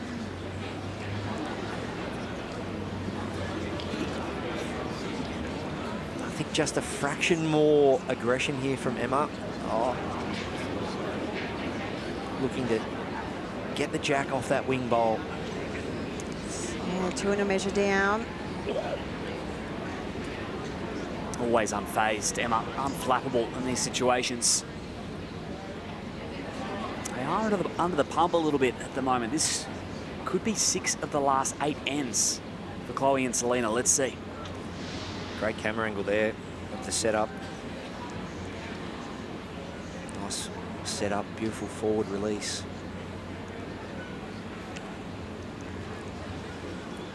Looks to be under.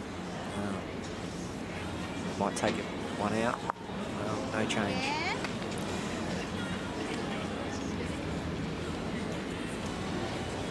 Measure for a third. After 3 on the previous end as well. Yeah, really set up there by Selena's front end pressure. It's making a big difference in the context of this match. 3 shots to blue. Gee, all of a sudden, 15 shots to 10 after 14 ends. They are rolling at the moment, Selena and Chloe.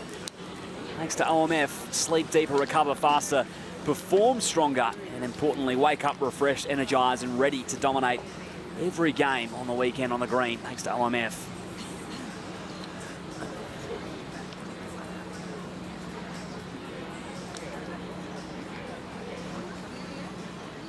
There's so many times throughout a lawn bowler's career tried to get on top of a hand or get on top of a length and fight it throughout a day, throughout a game.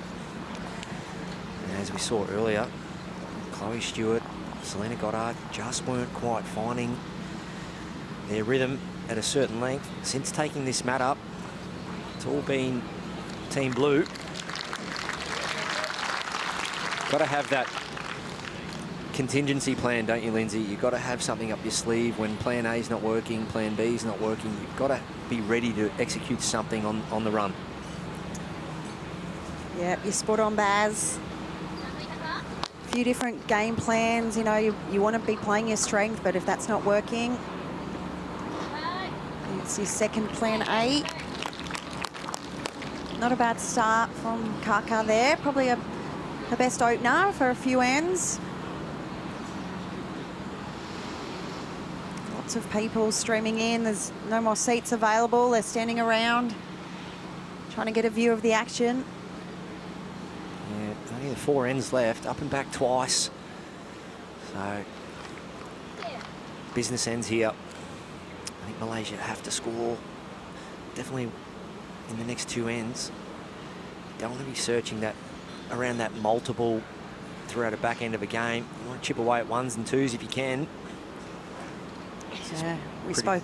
Oh, sorry, you go, Baz. I was just saying, this is pretty good leading though. Bowls are they're in the game there, at least from Kaka. Yeah, we spoke yesterday about how different the team games are because you're limited on the number of ends you play. So if it gets away, you don't have time to claw it back. In singles, it's a first to a certain number, so the first to 21, so that you can take all the time in the world. They could get out to a 10-shot lead, but you just have to claw it back. So really important for the Malaysians to win one of these next couple of ends at least. Really great bowl there from Selena. She is piling on the pressure. Has made such a difference in this game so far. Just hardly missed her line all game, Selena. And I think a big contributor to the reason why, just staying on that one side of the rink, not breaking the pattern up, breaking the visuals up, just seeing that same line. And that's the thing we've got to correct and prepare differently every time. It's a different visual. Forehand and backhand's a different biomechanical delivery. It's a different visual, and Selena Goddard's been able to just play that one side of the rink all day long and look up and just see that one mark and keep hitting it. So hence the reason she's been so consistent. We are seeing the importance of a strong lead on full display. Selena has been outstanding. Thanks to Max with a range of canopy styles, high-tech membranes to choose from for your club. When it comes to premier bowling green canopies, look no further than Max.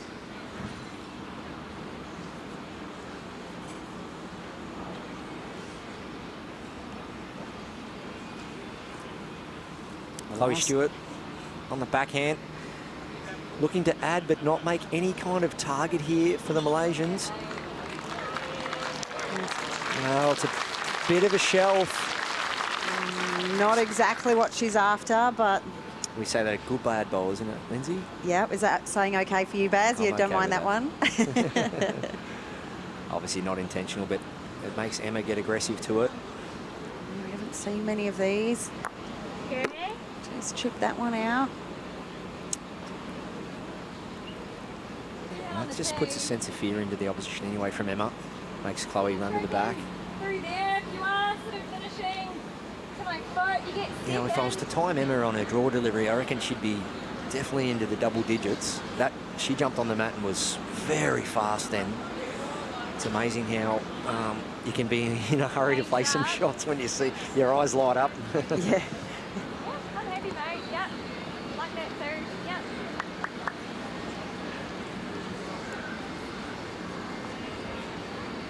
Bit of a chat there. So Selena wanted a forehand out to her feet. Chloe preferring the backhand. She's just played one down there. Knows the line. Just trying to change it up a little bit. Anything down onto her own is very good here. Sneak past. Very well played. 3 shots.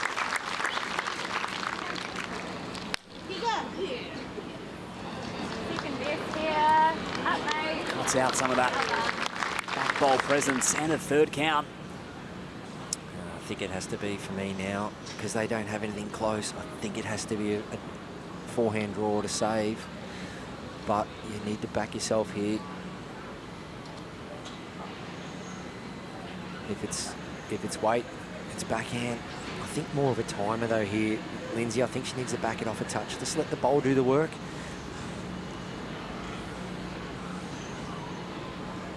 Took a much more time on the mat on that occasion, did Emma.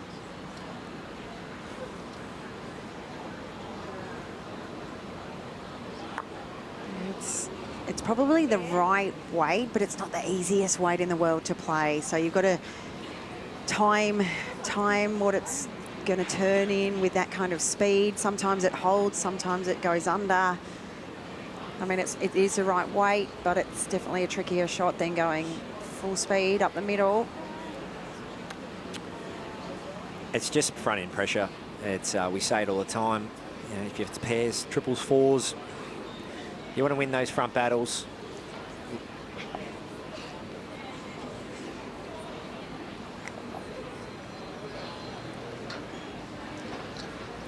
Selena and Chloe doing nothing out of the ordinary here. They've done this all day long. taking their time. Looking at all the pros and cons. What if the jack goes on the tee? What if it goes out to the peg? What happens if both bowls are removed? How do we combat that? How do we make the shot harder for the opposition?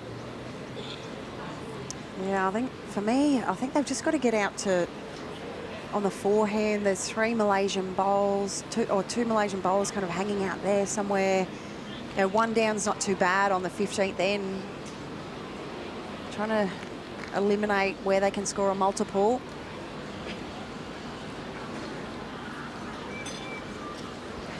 Yeah, one down's all right, like you say, Linz, but it's just that multiple. Where Selena's standing, there are a couple down there.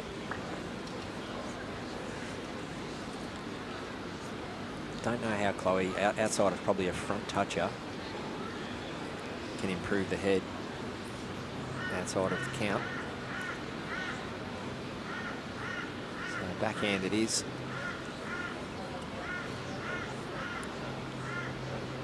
Getting out to that 2 down area, I feel. Out to where the Malaysians are standing. Very good shot from Chloe. It's probably the only spot they could maybe make a count. Important bowl, this one, all of a sudden. Emma's had to play a lot this match. None more important than this one, though. 3 down.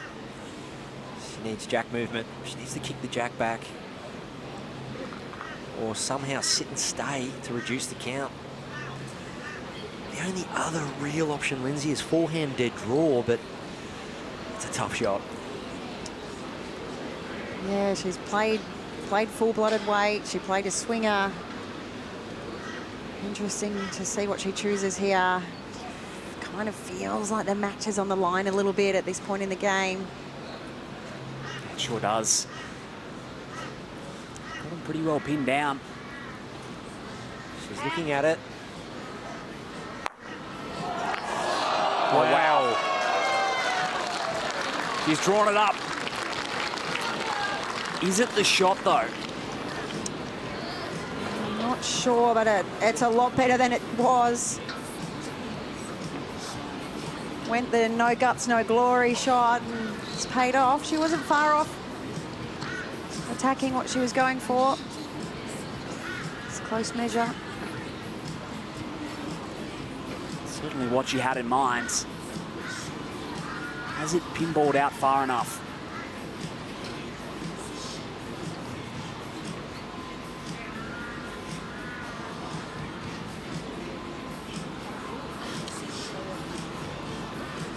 Definitely one. One for Malaysia. Measuring for 2. So all of a sudden, look, staring down the barrel of a 4 or 5 shot turnaround here in the last third of this match. So Emma Soroji, backhand with weight. Probably a full bowl off target. Got the run through, connected with the jack and spat it back for at least one here. So let's check out this laser.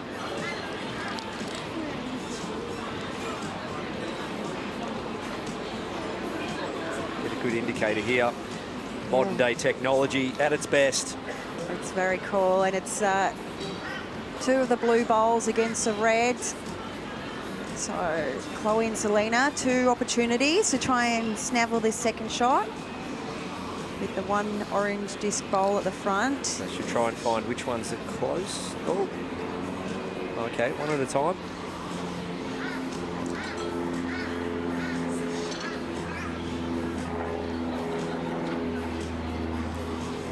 Three bowls in play with the laser measure. Yeah, I haven't seen this laser measure with, so you can get three measurements on the one screen, which is pretty exciting, pretty cool.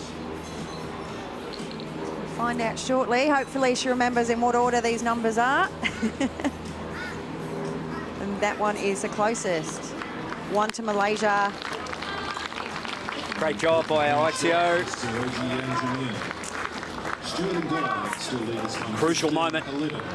Staring down the barrel of 3 down. It would have been 9 shots in 3 ends. But after 15, it's 4 the difference. Thanks to Palm Lakes Resort, the best in over 50s living. Visit www.palmlake.com.au for more information. prior to that end, it was 13-2 in the last 8 for the Trans-Tasman pairing. They were on some sort of a roll. Yeah, I mean, no guts, no glory, as Lindsay said there. Emma just getting that front bowl square and running through. It's definitely a big moment in the game. Game changer, really. Does Malaysia grab that momentum now and run with it, or does the consistency of Goddard and Stewart the last sort of 8 ends shine through now, these last 3 ends? Yeah, I think importantly, Baz, the length, you know, Malaysia don't have to play that one that Selena has dominated on. But in saying that, Selena's got all the confidence in the world, so she's probably not too concerned about what length this jack is at. She'll back herself regardless. So really important for Kaka to get off to a good start here. Just dropping short of it. A couple of metres. A cloud cover, a bit of a cool change in the air.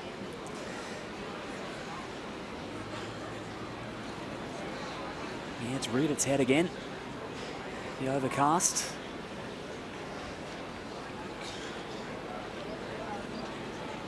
Selena Goddard has been locked in as lead. Yeah, it's still pretty good going there. That is only 2 feet away, you know, over 27, 28 metres. That's what you want. Your lead just working around that mat length. We always like our front and back touches, but I mean, if you've got a lead that can just put 3 inside a mat all day long, you'll take it. Got an improvement here from Kaka. It is going just past the jack, much better than the first. Close for shot.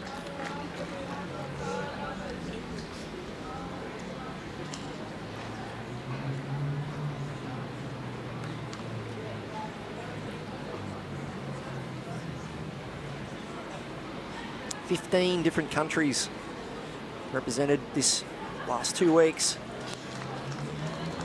Can we make it more next year, Lindsay? It's just going from strength to strength, this Australian Open. Would love to see it. Couldn't get a greater promotional event for our sport than the Australian Open on the Gold Coast. Magnificent greens, such great facilities, so many great host clubs around the place as well. So many different accommodation options, from the Ritz, you know, all the way through to the caravan parks, for whatever floats your boat. Got to get along and experience it. There's nothing like it out there. And Selena winning the leads battle again. Yeah, it's just Emma getting on the mat a few too many times, having to produce the big shots. Selena, as I've mentioned a couple of times, just playing so well on this eastern side. Really nice bowl there from Selena. Just passing, close to counting as well.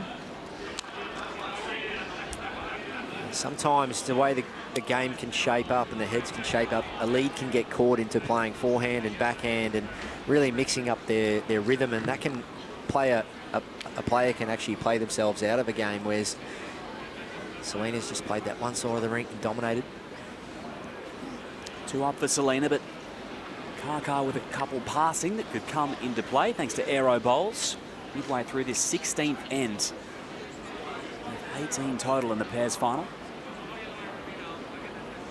I think Selena did try that other side early on. Well, you know, Malaysia had got that big lead. She tried it out, but come back to it pretty quickly. And to be fair, Selena wasn't too far off those early ends. It was just Emma played some really big shots. So, yeah, good to test it out and then decide, no, I'm convinced this is a better side. I'm going to stick with it.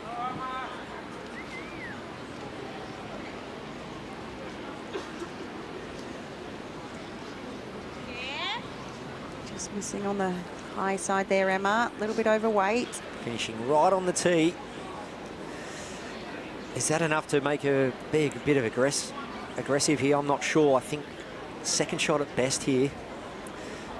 5 down with 2 to play.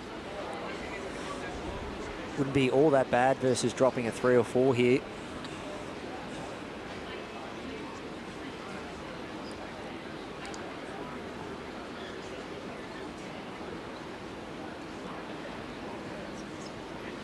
Corey didn't like it off the mat. Given that one away pretty quickly. Not horrendous. Got a little bit of a wobble on it, so maybe not as smooth as she wanted. Still cloud. The crowd gives her a clap there. Okay, you can see Emma's thinking, how do I get shot here? And that is usually our primary instinct. How do we get shot? I think Emma just needs to play some form of area bowl here. Shot being a bonus, just cut it back. You spend so much time focusing on how to get the shot.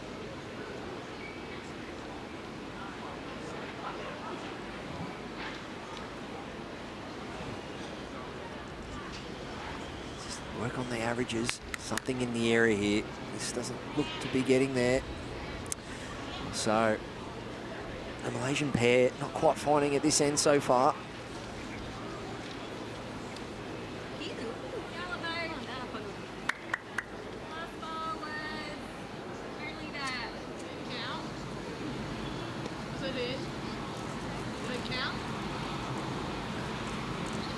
So, Chloe just trying to yell out. She has lost her voice a little bit, trying to yell out if does my bowl count.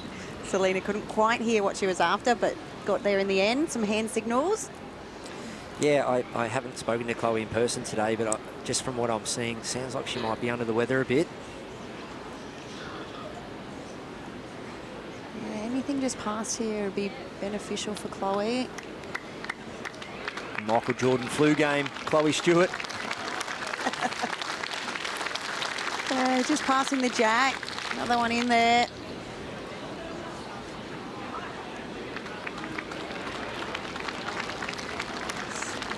So another moment here. It's either a draw shot for one or you're attacking, trying to get the jack. It's a very, very slim target.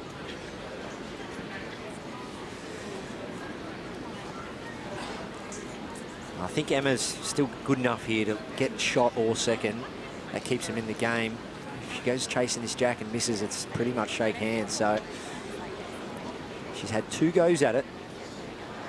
Both occasions, line has been pretty good. She could just find the right weight to go with it. Pretty much trying to save game with these kind of shots, these multiples. It's really hurt the Malaysian pair this game.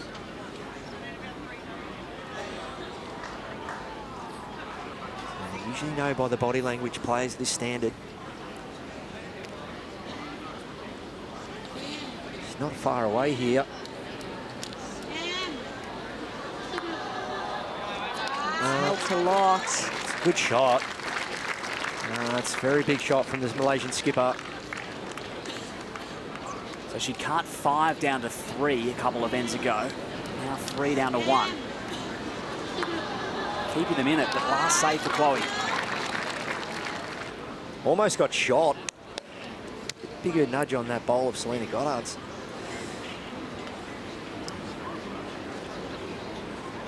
So, Lindsay, you've been there, done it many, many occasions. Like any other human on this earth, you want to get it done now. And I'm sure there's an inkling of that from Chloe Stewart, thinking, wait a minute, we've played such a good end. We probably deserve a number. Do I look for that bowl? Or is it just a case of, wait a minute, patience has got us here. Stay patient? Yeah, look, I think it's patience for me for all money. I think the risk of anything onto the jack is not ideal. And you're at 15-11, you're holding 1, 16-11, 2 to go. That's pretty good going, I would imagine. So you don't want to do anything silly is my thought process, but Chloe might be a bit braver than I am. We'll find out in a moment. Sit that bowl and stay. It's worth at least 4. It's just or was it just a soft draw on the forehand for 2? A little touch of the jack doesn't hurt. Played it relatively dainty. Very dainty. So she's more on my wavelength. One's good. Is the story about a bird and a little something? Or hands, something? yep, Yeah. okay. No, it's all percentages. She's been fairly consistent with that risk-averse approach, and you can see why they're in a great spot. Just a couple of ends remain, a 5-shot differential for Chloe and Selena, thanks to Tripadil. Incredible tour, and cruise holidays made easy. And Kaka and Emma somehow need to find a way just to get their mojo back. Yeah, I feel Malaysia need to probably get a 2 if they're a chance to win this game, but obviously Goddard and Stewart, they win. If they score 2, it's shake hands, which has been a lengthy match. But so it should be. These players taking their time over every delivery. Selena Goddard. Backhand away from the club. 2 foot short, great line. Yeah, we're approaching the near 3-hour mark, which is interesting considering throughout the sectional play and up to the quarterfinals, the time limit of the pairs is 2 hours, 15 minutes. So really taking their time. Very measured. All 4 girls actually take a little bit of time with their delivery, setting themselves up on the mat. There has been a little bit of talk, a lot of walking to the heads. That's the start that Kaka was after. Yeah, first bowl from Kaka from any lead so important. And if there's any chance here, that's what she needed to produce.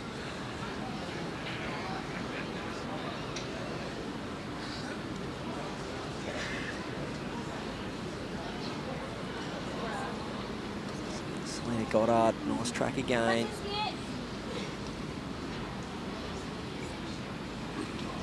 Yeah, I think at this point, if you're Malaysia, you want to give this end you need to give it everything. You need to, if they're going to win it on this end, the blue team, you want to have made them work for it.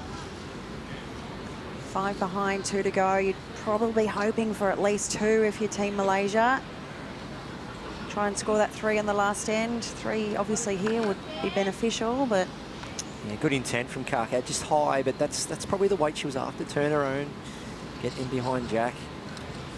Winning the tee here is so important, I feel, for both teams.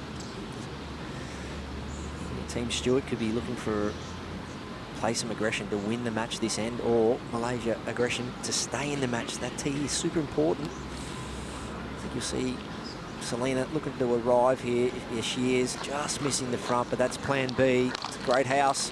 yeah. Another good setup in there from Selena. She's 1 down, but she's got 2 in the zone and 1 just passed. Plenty for Chloe to work with.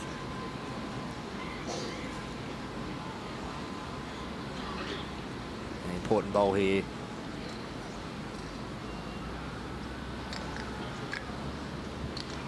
Emma, hand out, saying to hold. And Kaka needs to hang around. Just running through. Just not grouping them together too well, Kaka. It's probably been the downfall to her game this match. Just not being able to group the bowls together.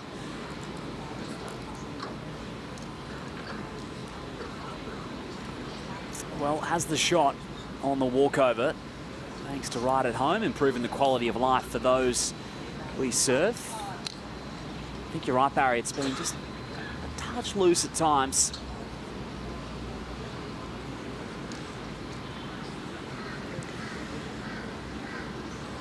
Chloe Stewart, backhand. A couple of bowls to arrive onto.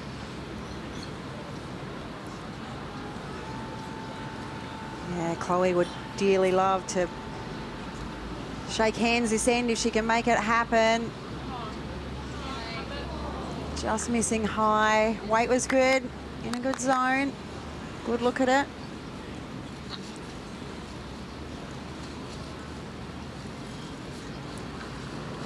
Emma's in the business of drawing another, but not making it a target here.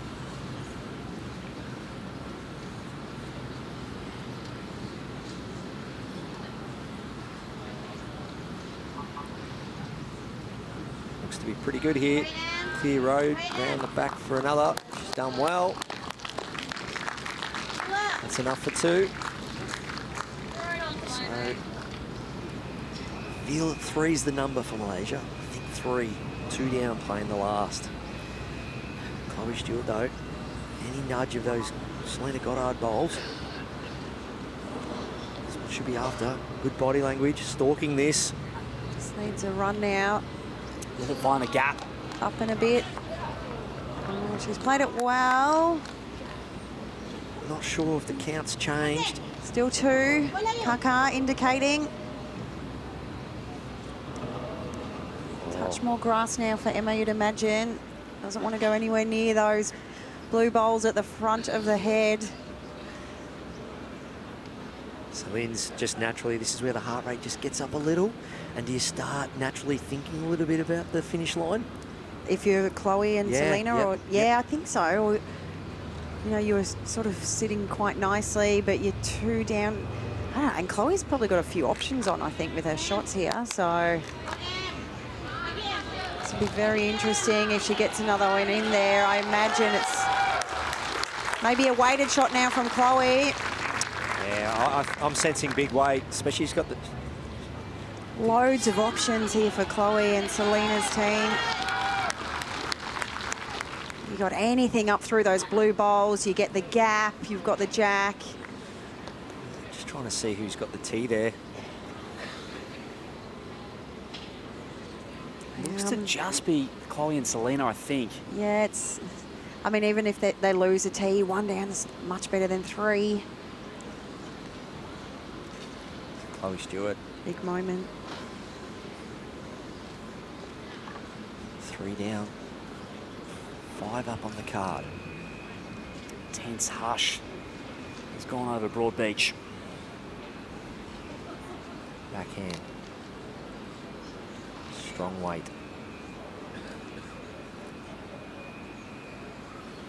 Okay. Not playing as big as I thought she would.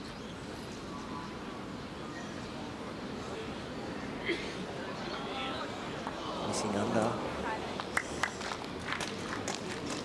So, Chloe Stewart, I sensed more weight there, Lindsay. Yeah, I mean, you got to play what you favour. But again, yesterday we played. She never missed a runner, a firm runner yesterday. In the semi. Yeah, yep. in the semi, and yeah, she plays that so well. So there's maybe a little bit defensive.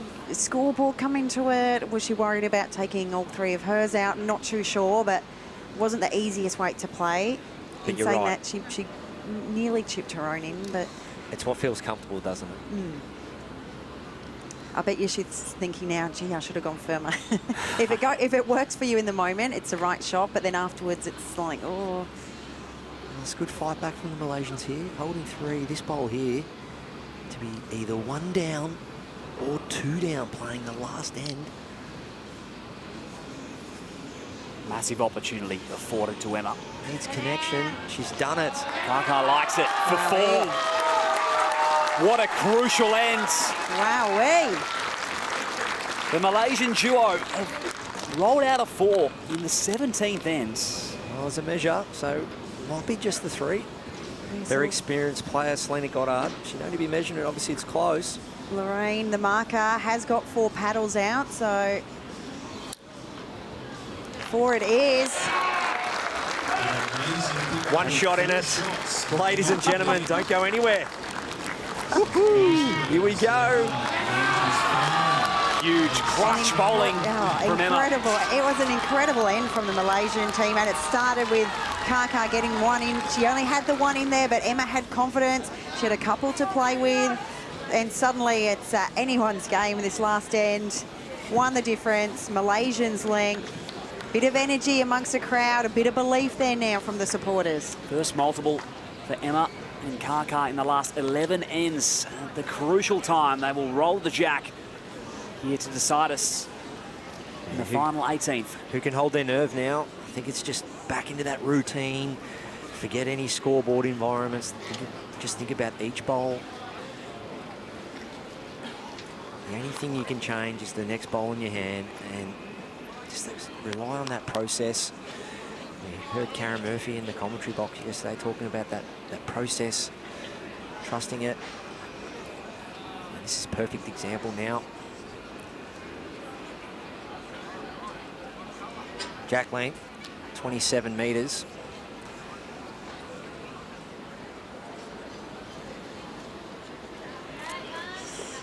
Oh, missed the first opportunity you had to nail it. I think as a lead on the last end when the score's like that, it's where you're hoping to get a front toucher or something real close, but Not horrendous out there. A couple of feet away. It's probably not the match winner. Yeah, a lot of experience out there, as we've said. Selena Goddard, multiple World Championships, Commonwealth Games. Had a great game, and that's what she's been doing all day. Rock solid around that mat area. Yeah, loads of bowls. Loads of effective bowls, Baz, as we speak about earlier. Kaka, she's just got to try and win the crossover.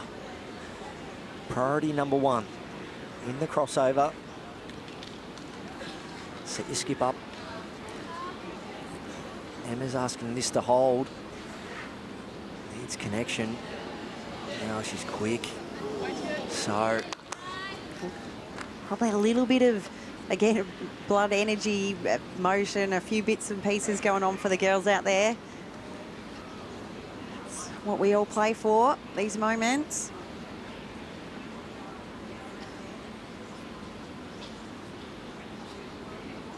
This one needs to hurry.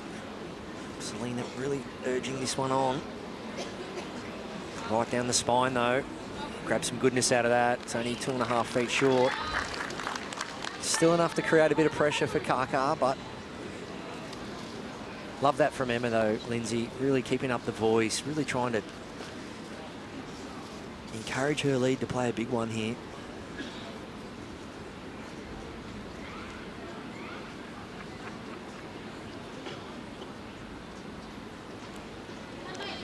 It's on its way.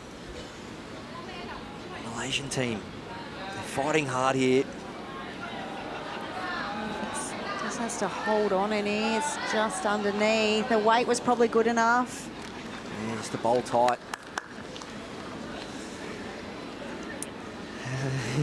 Poor Emma, she's thinking, oh, that was nearly. So I've always said there's two types of bowlers out there, and Emma's about to be one of them. You either walk to the mat, up for the challenge, or you try and be the one that handballs it onto someone else. Well, guess what, Emma? It's your turn to save this match. You gotta walk up to that mat and own the situation. Selena just needs to get down. That's great bowling. Yep, 3 really good starters there. She's done her job. It's perfect, really, Lindsay. It doesn't create an aggressive approach for Emma. Keeps Emma on the draw. She has certainly done her job. Selena Goddard, unbelievable performer in today's women's pairs final. We walk over. 3 bowls remain each in the 18th end, thanks to Tripper Deal, incredible tour, and Cruise Holidays made easy. Well, up for Chloe. We've seen it all game. Emma under the pump from end to one was able to convert time and time and time again. And she's been asked a question one last time. Can she do it? Forehand. I think her best result here is something short of Jack and counting. The moment she gets something that's close and past Jack, I think you'll see Chloe Stewart look for it. I'd love to do this with her first bowl. A bit of noise from the other end here. Kaka. A little bit over. Wow, touch up. Well, that's an interesting situation now, Lindsay. It's all of a sudden, as Goddard and Stewart are holding championship, it's actually a pretty favourable head for Malaysia, those back bowls. Yeah, I mean, it probably gives her lots of options. So Emma can draw a shot, she can play a foot over, 2 metres over, she could sit the bowl, she could get the jack. There's lots of options, so Chloe will be wanting to change something up here. Yeah, I think she needs to shut this down, Chloe. Get in there first. Well, it's not what she's after, but it's another one in the eye. It's right on the line and has covered up that jack.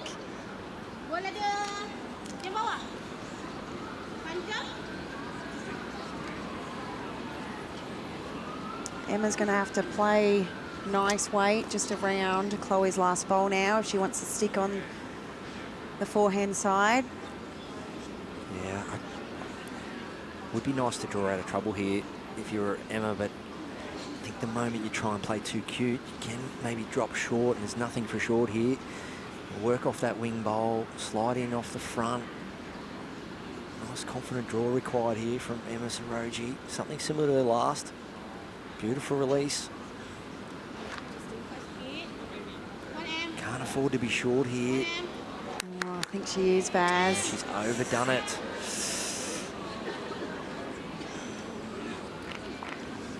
Well, luck begins when you reach. Unfortunately, Emma Sorogi,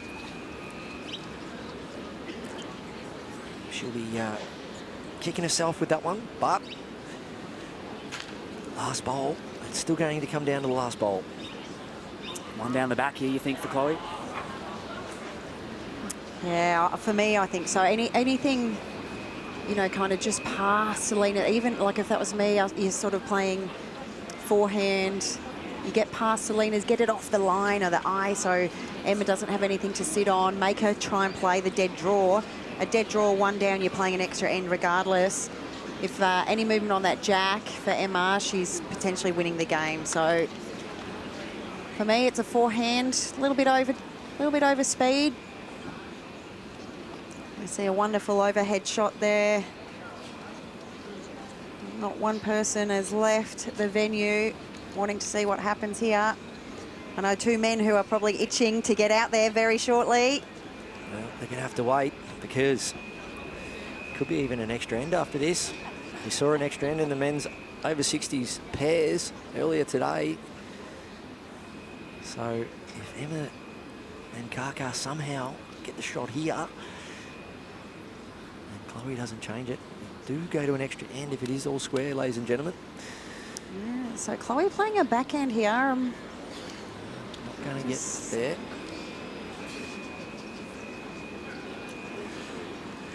I thought the deeper Chloe went with that, the harder it made Emma's weight control. I mean, what she's done there is give Emma a couple of shots, which is maybe a good thing, or maybe not so good, but whatever Emma decides on, she's going to have to play it. There's loads of options. She can dead draw it. She can play, you know, a yard through to sit the shot bowl, get a little bit of the jack. Again, the blue team, nothing past. I think it's no guts, no glory. You'd hate to walk off the green trying to dead draw this and be anywhere short. I think it's looked to sit the shot bowl on a confident draw, sort of that foot 18 inches heavy. If you happen to pick up the jack, you take it, but I think Emma's got to give this a chance.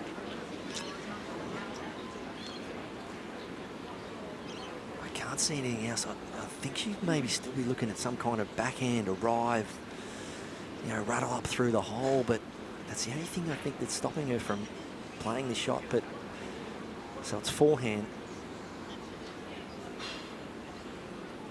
Just over the draw. I have the presence in the jack moves. Let's see. She's definitely there this time. She's given that a good nudge. Okay, it's on its way. She's reaching. Not sure if it's holding or not. She needs jack movement. She's played it. Oh my goodness, she has played a shot and a half. The crowd is up. Oh my goodness, all sorts of trouble now. Needs to take her time here in this moment. Absolutely. Chloe Stewart has not been this far up the green all day long. I think she needs to come back down the head, connect with Selena. Unbelievable shot. So that's a feel. I feel that was the weight Emma had to try and play with her second. That's what you call a worldie. She's trailed the jack to hold I think, game. yeah, so much emotion there. I know there's one to go, and if Chloe plays it, so be it. But they've done everything they can, this Malaysian pair. They have fought tooth and nail. Emma Sorogi absolutely crushed that one. Not the easiest shot in the world. So remember, ladies and gentlemen, Chloe Stewart doesn't need shot. She needs second shot to stay in this game. So shot. This is the moment they're in. I'm loving how Selena's come up the green to compose Chloe a little bit. Chloe rushed up the green. So Chloe and Selena have to figure out what is their priority here. Draw second and potentially shot, stay in the game, or do you chase the shot? Forehand, jack in the ditch for the game. Lindsay, over to you. Jeez, I mean, the Chloe we played yesterday, she's hitting something and getting a result go your way. If, you know, fortune favours a brave, but you've probably got 2 and a bit feet to get second shot. In the moment, the blood's going out. This is why they're out there and I'm up here right now, because they're going to have to decide what to do here and go for it. Yeah. I think you try to draw second, and the bonus is you're drawing a shot. You win the match. Yeah, She's such a good draw bowler as well. And she just released one on the backhand, so, I mean, when you look at where her last delivery finished, you're talking 4 to 5 feet added line. Go back to that backhand delivery you just played and say, all right, I'm just going to give it another 4 to 6 feet of weight. So Chloe Stewart potentially drawing here to win the championship or stay in it. Bit of support, bit of crowd energy, some claps around saying you can do it, Chloe. You remove all the bowls off the green here. Set your target. I think the target is the shot bowl. Just trying to draw to the shot bowl. As you said, Lindsay, if she happens to get the shot, it's a bonus. But priority number 1, I think, staying alive in the game. I think so, Baz. A massive hush has just gone over the crowd. So pick your line, step into it, find the weight required. You'll know early days body language. It's a nice release. Wanting to slow. Selena's not indicating. She is very close. Chloe needs to run. Oh, she's got second shot. Extra end, I called it. She's got the second shot. Okay. Woo! Wow, nervous moments. There's a grimace off the mat on the face of Chloe Stewart. She wasn't sure about it, but urged on, and it just had the legs. Well, we'll be turning the lights on soon, ladies and gentlemen. What about now? A coin toss to decide who gets a choice of the mat. As we see Chloe Stewart's amazing draw bowl there. You know, who's won it? What are they going to do? Selena and Chloe have been dominating on the little length if they get it. Chloe Stewart indicated I thought she was wide out of the hand. That hand does come back late. Yeah, all the hand signals was like slow, wide, but what a shot. What a game we've had here. I just sensed an extra end. I really did. Something told me. Here we are. So Malaysia's got the mat.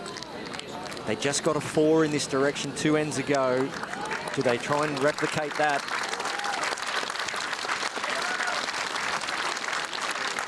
All right, the Malaysians have got to regather themselves now. They had a bit of energy, a bit of excitement, bit of emotion. Time to reset, re-go. This is why we keep coming back, ladies and gentlemen. We keep coming back to this sport. It keeps producing. At local level, club level, doesn't matter what level you play. Great game to get out there and enjoy. These players, deep down inside, are loving it. But on the surface, there's definitely a lot of emotion happening.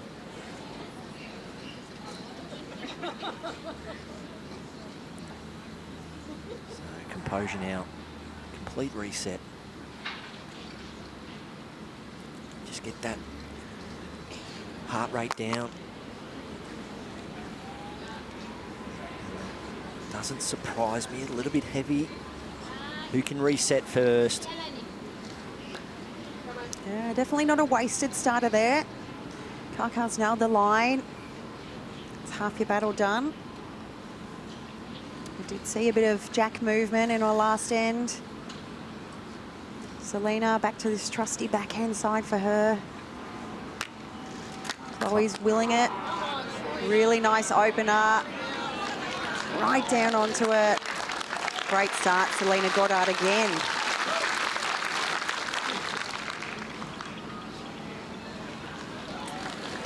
Karkar with her first, right down the spine. 5 foot heavy.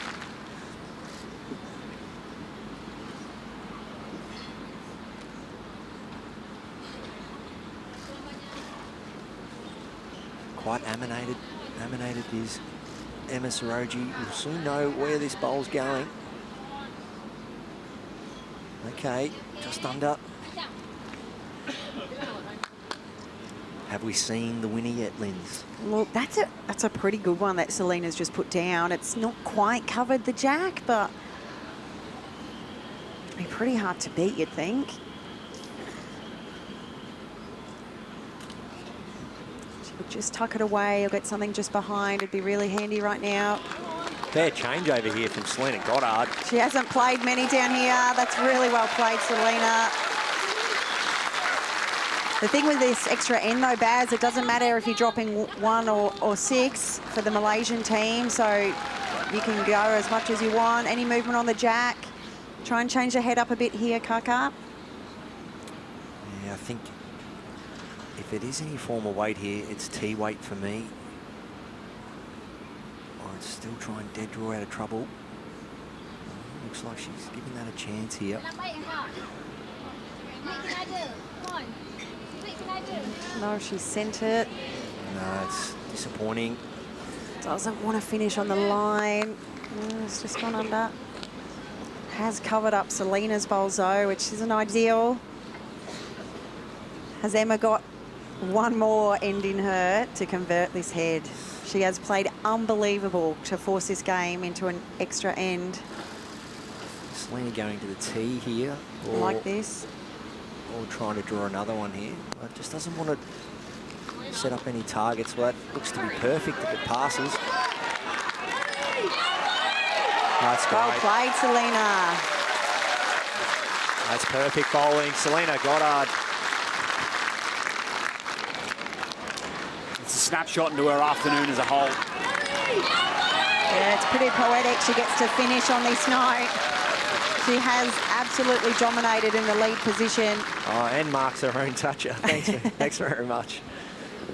Okay, well, Emma Soroji, is it forehand crack an egg on the last bowl or look to change the angles up backhand? She can get that second shot bowl square and take the 2 bowls out and stay. Looks to be the best option for me. So backhand arriving at the second shot bowl, trying to get it through the shot bowl. Solid weight.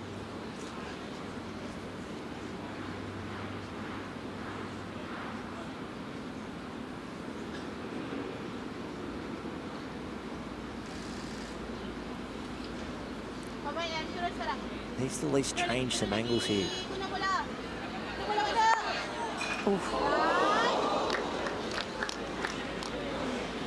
Didn't miss that by much. Has thinned up the target though. Yeah, Selena just indicating anything back there is very handy.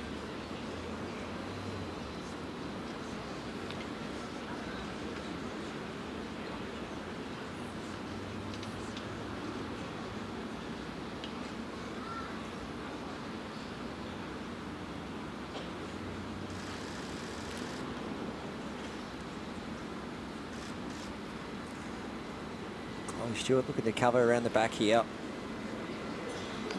Doesn't want to be going too close to that. Okay. Wow. Selena's pretty happy she missed that one. Oh, okay.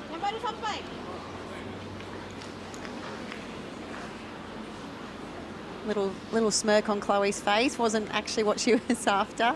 I think it's only forehand crack an egg. That's all I can see. Emma has to dislodge the jack here.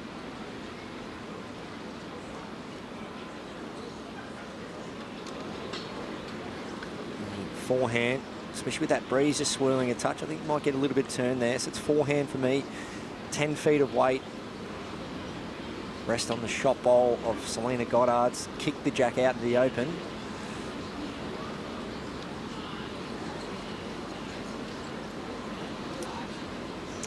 Yeah, she's got to change something here, Baz, I think. So I like your shot, but there's a chance she could run something up through the head, through Selena's front one, or get her own one off the line. Like, there's not a lot happening for them at the moment as it sits. It's a huge bowl.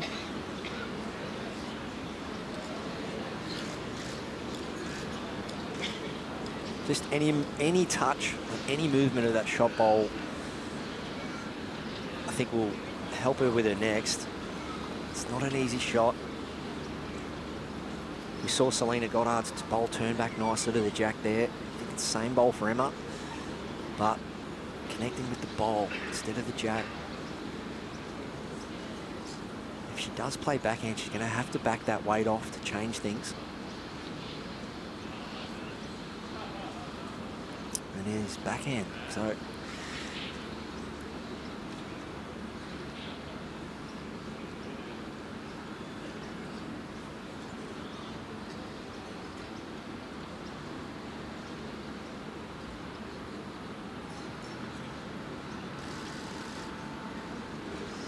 going big, it looks narrow.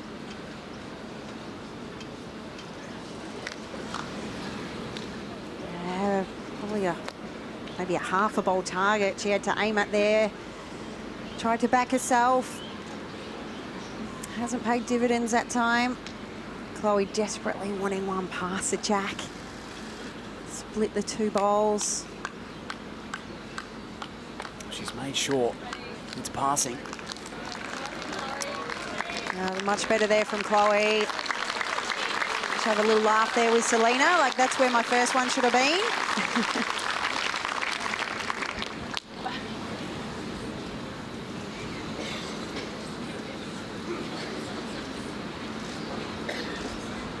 I just can't see anything other than forehand crack an egg.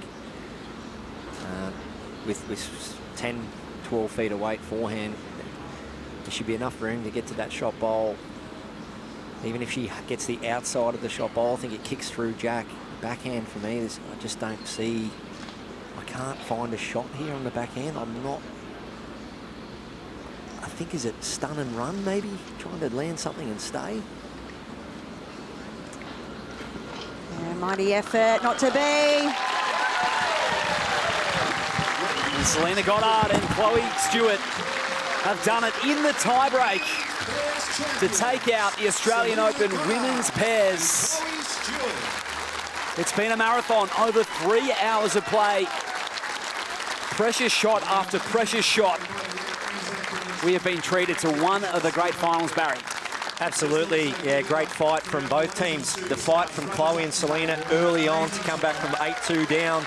And then the Malaysians, 15-10 down. They fought back to hold game. That's what it's all about. Where else would you want to be this time of year than being playing in the Australian Open and trying to walk away from a major title? So well done to all competitors and to Chloe Stewart and Selena Goddard, our winners today. And here's Lindsay Clark with Selena and Chloe. Oh, here I am, the champions of our women's pairs. An extra end it took. I'm going to start with you, Chloe, because you do have a sore voice, but we want to hear one little word. How are you feeling? Wow. Yeah, unbelievable. What a game. Yeah, Selena, like, oh, she was awesome that last stand. Holy moly, like, that was just huge. And, yeah, really speechless, to be honest.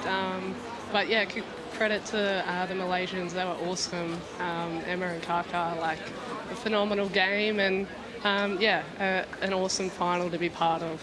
Tell us, Selena, how did it feel? You absolutely dominated in that lead position. Emma played amazing to convert a lot of heads and to get it on an extra end. How amazing. Oh, I mean, I feel like the way the game was going, that was kind of, yeah, potentially always going to happen. It was just the gift that kept giving with a lot of amazing bowls in there. So the girls just played unbelievable and really made us work really hard for it. So yeah, to be a part of a final like that is unbelievable. What about the pressure, Chloe? You're up there, game down. Emma played an amazing shot, took your time, drew second, forced the extra end. How does that feel to win in that moment? Oh my gosh. I mean, we had a lot of discussion on that one as well. It was more just like what hand. And at the end of the day, I think for Chloe, it was a lot of what we said was just, if you could see it, back yourself to do that. And I was willing that bowl in like no tomorrow. And I just thought, right, if we can get to this extra end, really, there's nothing to lose. Just try as hard as you can. So yeah, no, it was, again, credit to the Malaysians on it coming to that. Beautiful. Well, congratulations. You guys were amazing. Very worthy and well-deserved champions. Selena Goddard and Chloe Stewart, well done. Thank you. Thank you. Well done indeed. AO Pairs champions, a 4th AO title for Chloe Stewart, 3 of which have come in the 4s. And here's our drink-wise moment of the match. And Barry, it came in the tiebreak. Yeah, the head sat quite nicely for Malaysia here, and then Selena Goddard gets on the mat and does what she did all day, shuts down heads, and for me, the game was pretty much done there, forcing Emma Sorogi under pressure. One final down here in Broadbeach, one to come. Up next, the men's singles, Nathan Wilson and Aaron Sheriff to contest it here on the Gold Coast. One final remains at the 2025 Australian Open. Promises to be a ripper.